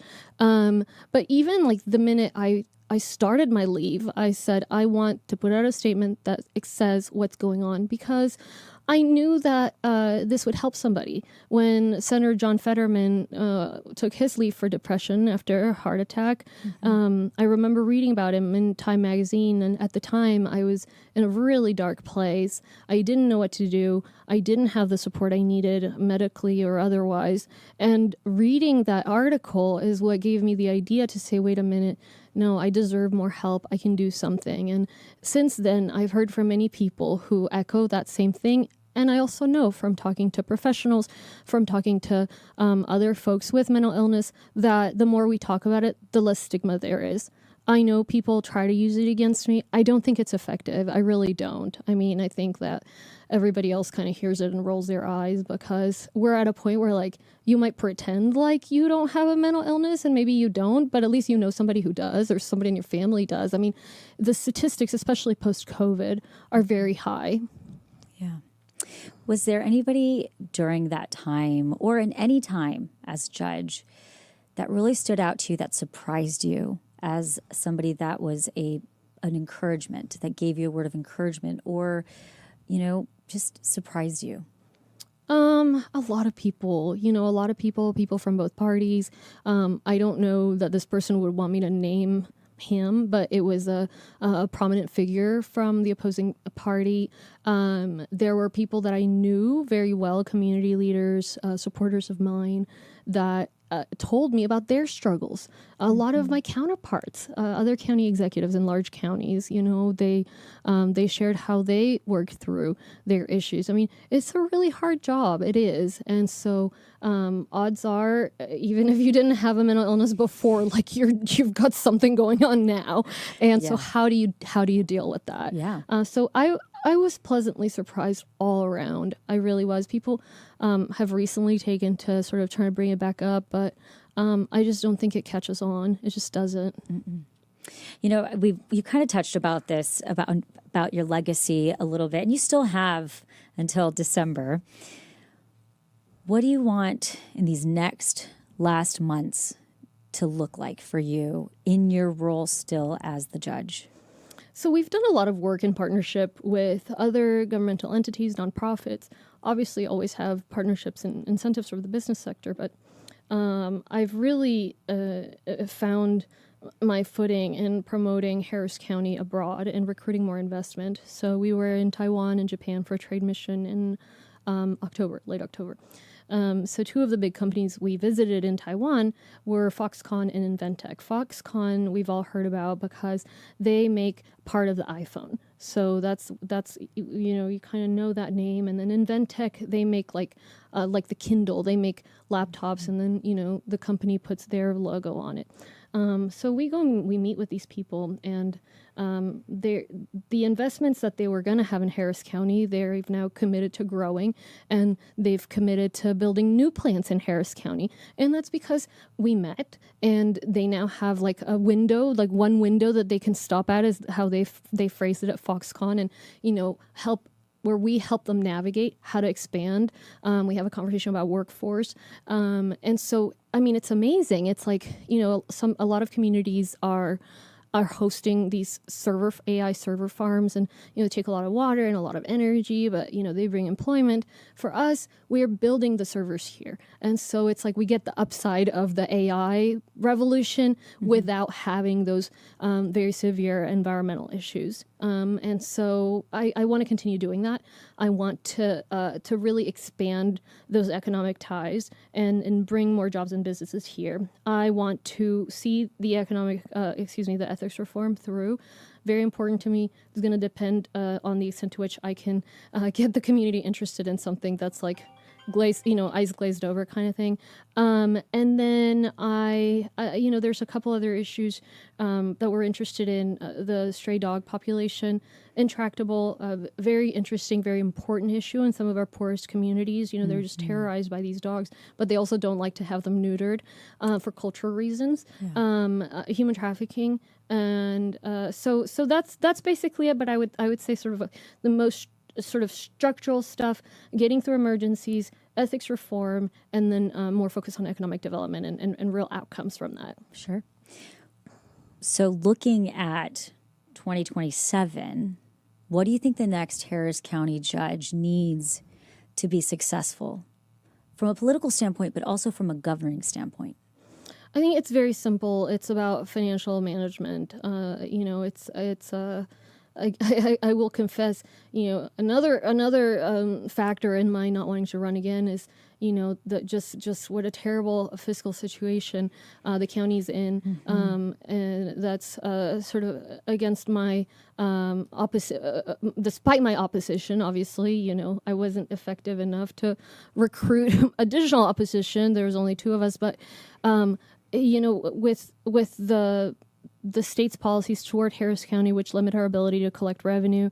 There's going to be a legislative session again. Next year is probably going to limit that even more.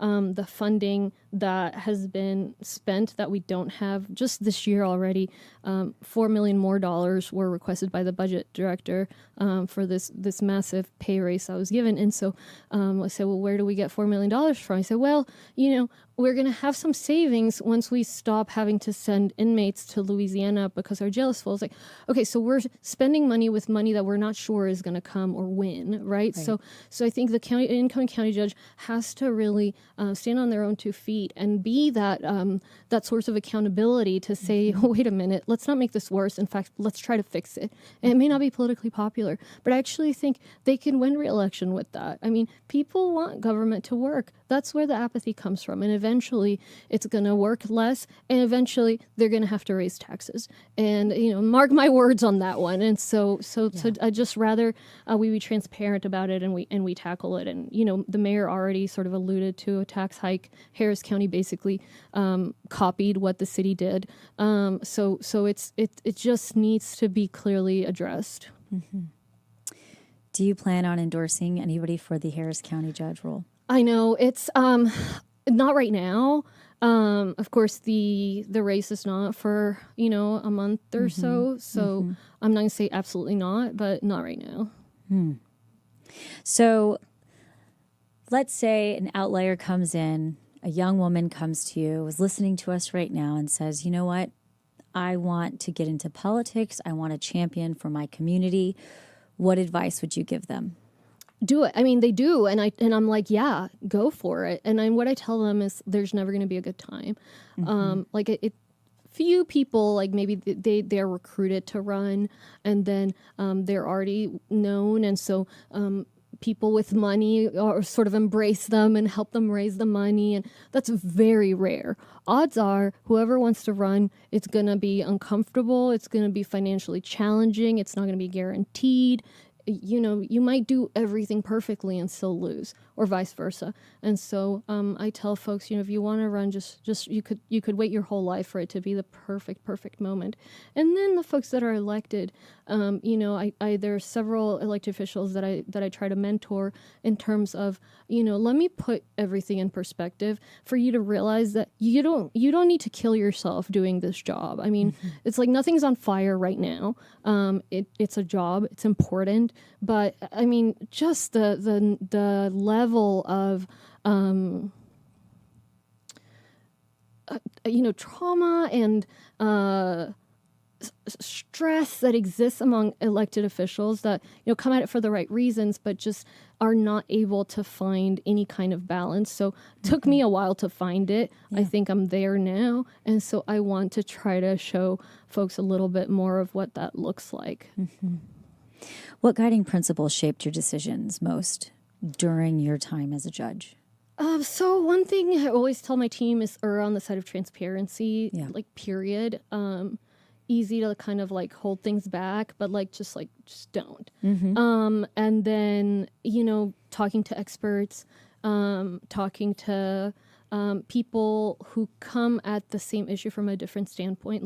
I can talk to my pollution control advisors, I can talk to my public health people, but I also will find someone from industry, and I'll find someone from academia. And I always want those angles. And then, just really, really trying hard to not let the politics influence. And I've said this before, the one decision I made where the politics took over is a decision I deeply regret. And that was when we did the census, and it was time for Harris County to redraw the boundaries of its commissioner precincts. You're supposed to do that every 10 years just to make sure the population size is the same in each precinct. And there was a way to do it that made sense. And then there was a way to do it that would give us the possibility of bringing another Democrat into the court. And it was terribly contrived. I mean, it was so obvious. And I was told, as I've been told many times, Lina, if you don't do this, you're never going to win again. The party's going to abandon you. And before then, I'd been told this, and I'd just been like, you know what? If they want to abandon me, they can abandon me. And since then, same thing. But at that point, I gave in. I was not comfortable. I said it at court. I said, this is political, but I need to do it. And it's just really, bit me in the back since then. So I've just been real firm of look, I think the majority of the voters clearly appreciate that I'm almost not naive, but I'm not trying to be a great political mastermind. I'm just trying to do what I think is best based on the information I have, and I try to tell elected officials you don't have to do that. You don't have to make all these political decisions. You can win by just being you. And I'd like to bring more of that approach to government. Based on what you just said, do you think true transparency can live within politics? Yeah, I mean, I really do. I think certainly more transparency than we have now.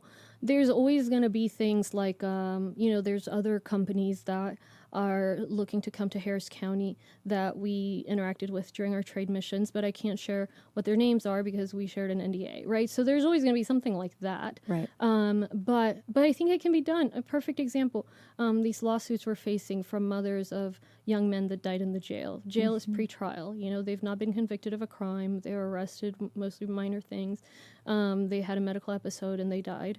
And so, you know, we're at Commissioner's Court and I get a note, don't apologize, you know, because otherwise they're gonna win the lawsuit. I'm like, sure, but like that's not my goal is not for them to not win the lawsuit. Like my point is like it is a problem, so I am going to apologize. And if they win the lawsuit, like good, you know. Yeah. So it's just kind of bringing that openness and common sense as opposed to like really confusing things, because then you end up with a lot of inconsistencies.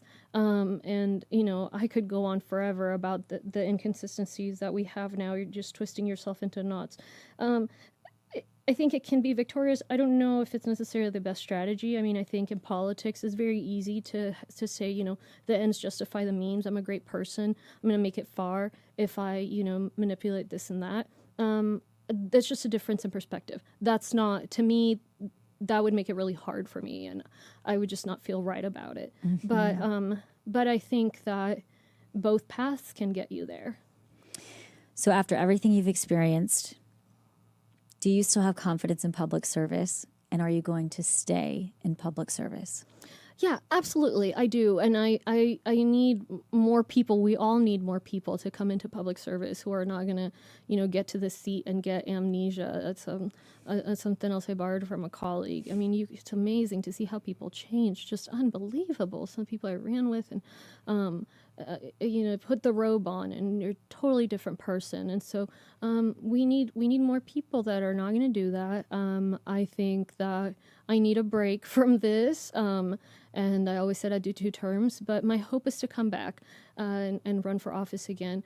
That doesn't depend, though, on me, right? It's like whether the people will have me. And so right now what I need to figure out for, you know, after December 31st at 11:59 p.m. of this year, you know, then I turn into a pumpkin. And so the question is, who is Lina Hidalgo when she's not the county judge, right? And so, but I do hope to come back to politics. I like it. I think I figured out how to do it without it, you know, running me ragged. And I enjoy it. I really do.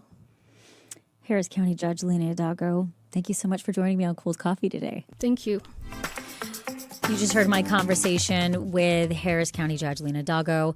For my Cold Coffee series, you can listen to the full interview on Houston Public Media's YouTube page. And be sure to listen for more Cold Coffee's episodes coming soon. But coming up now, keeping Houston beautiful. Stay with us as Hello Houston continues.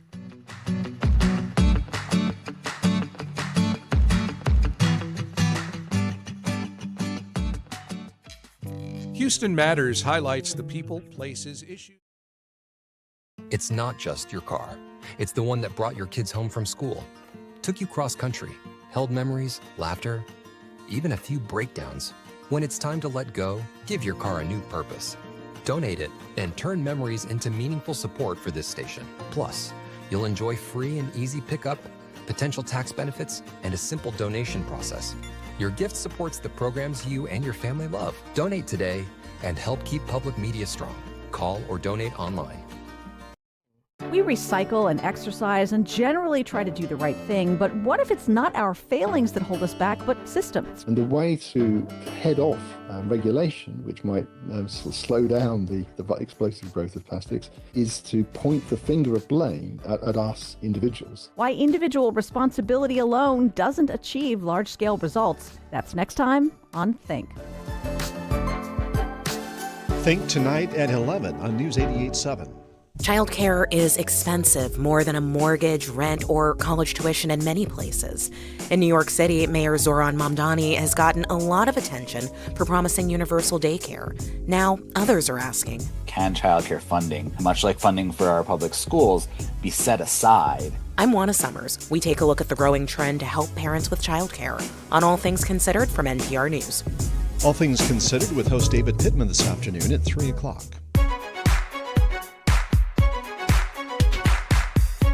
And now back to Hello Houston. To comment on any of today's topics, call 713-440-8870 or email us at talk@hellohouston.org. And now here's Ernie Manouse, Celeste Díaz Schurman, and Frank Billingsley.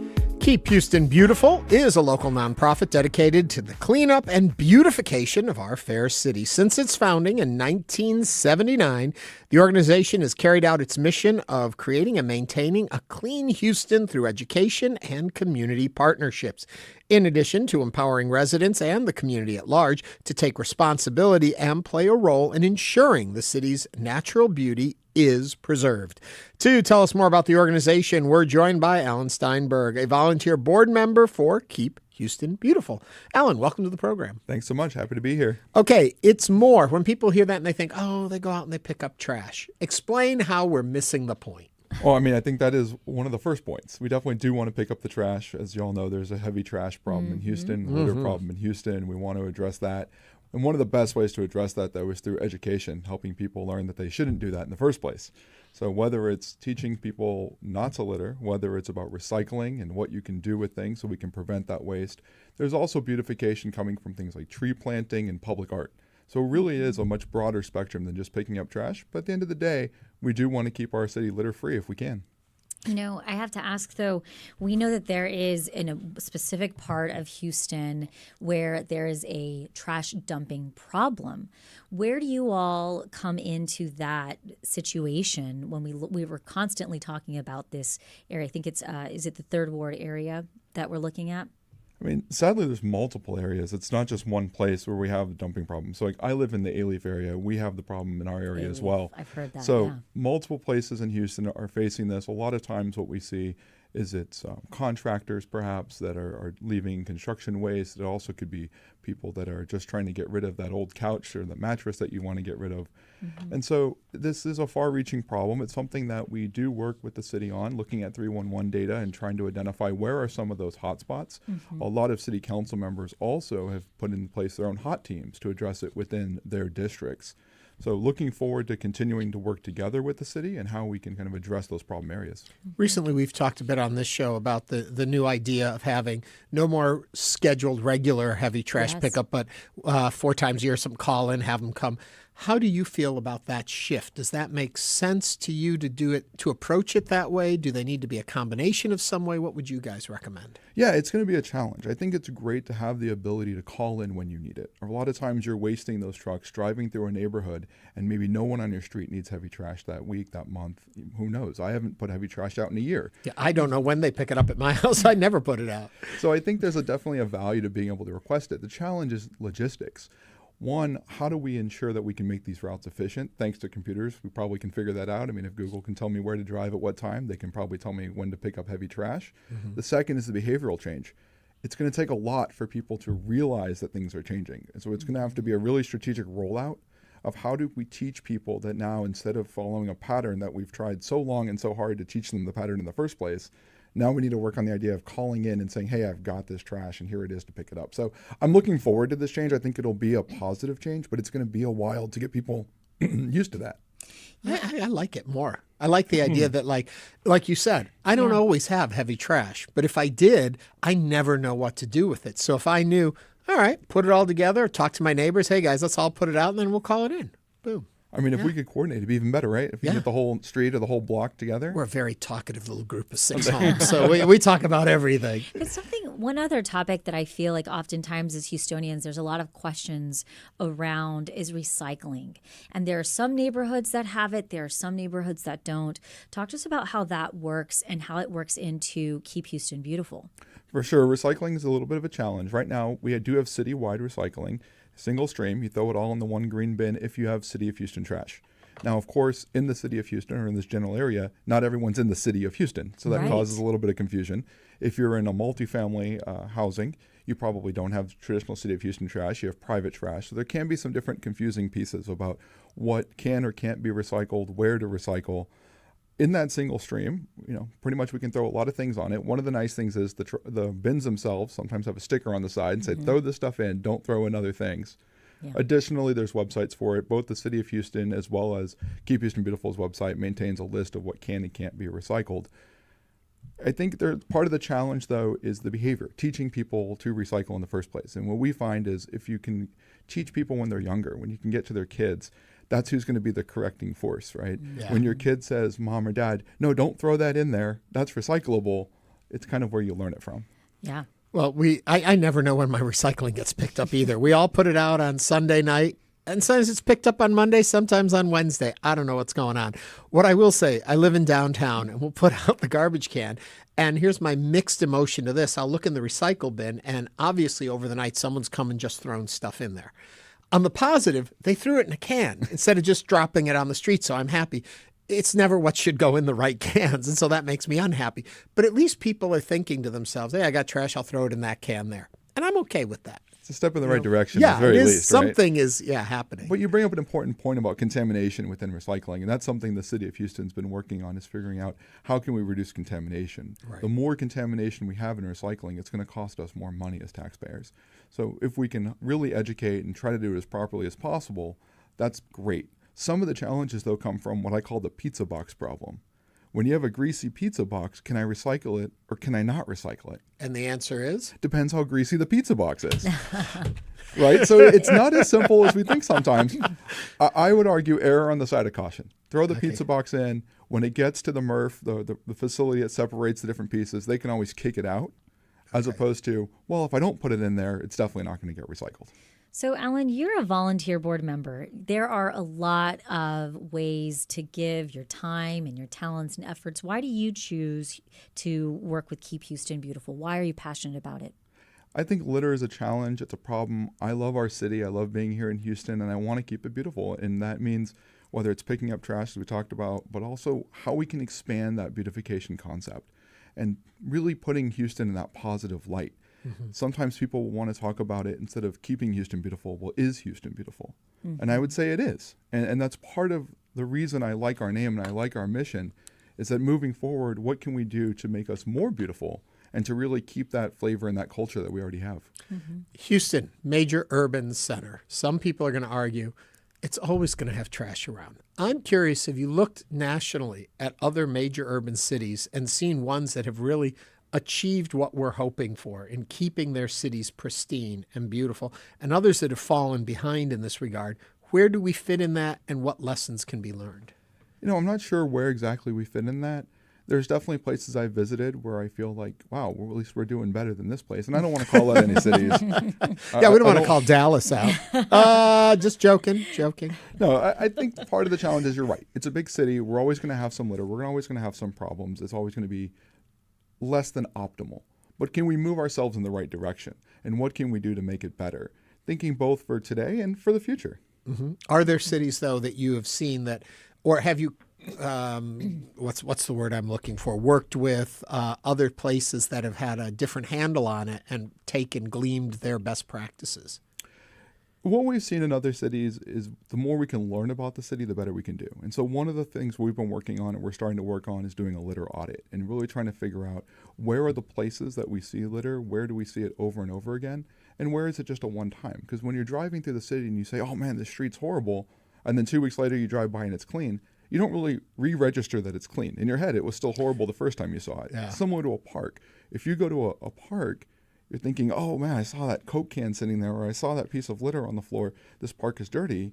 But the truth is, the majority of Houston parks, especially in the county, are very clean parks. Mm-hmm. And so it really is these smaller little pieces of litter that we see floating around. The big problem, as y'all mentioned before, it's the heavy trash. It's the illegal dumping, and that's really where I think some of the big focus is. But that's also some of the stuff that's hardest for a volunteer to deal with. Mm-hmm. Does legislation work in the regards to that? If you put fines and all that on it, does it really deter, or do people just ignore it? I think it can deter. It's a matter of how we do it.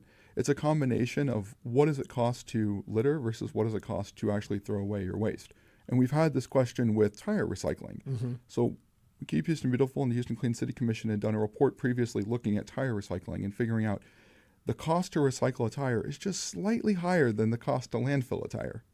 Well, what if we just raised the cost of landfilling just a little bit, or figured out a way to reduce the cost of recycling just a little bit?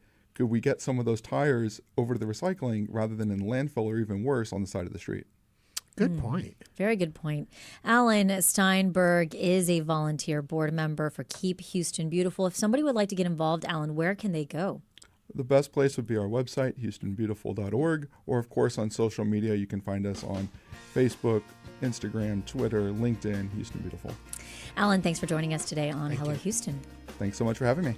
And that brings us to the end of our show. As always, where are we going to be tomorrow? We will be at the Houston Livestock Show and Rodeo. And who's going to join us? The mayor of this great city of ours. That's right. So we can chat with him about keeping Houston beautiful. But again, we want to thank you for listening and joining us today on Hello Houston. We'll be back tomorrow with more conversations. And so if you're going to the rodeo tomorrow, it is spring break. Be sure to stop by and check us out. We'll be right center by the main entrance. Yep. We'll be right there at the main entrance.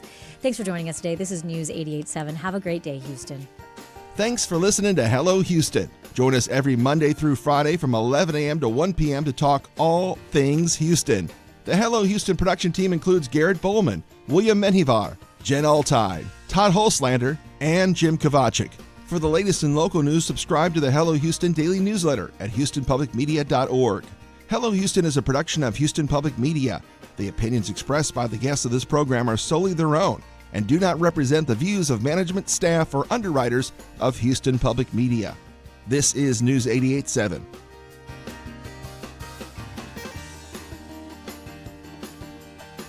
I'm Ernie Manouse. On the next Hello Houston, we're headed back to the Houston Livestock Show and Rodeo. And I'm Celeste Díaz Schurman for a live broadcast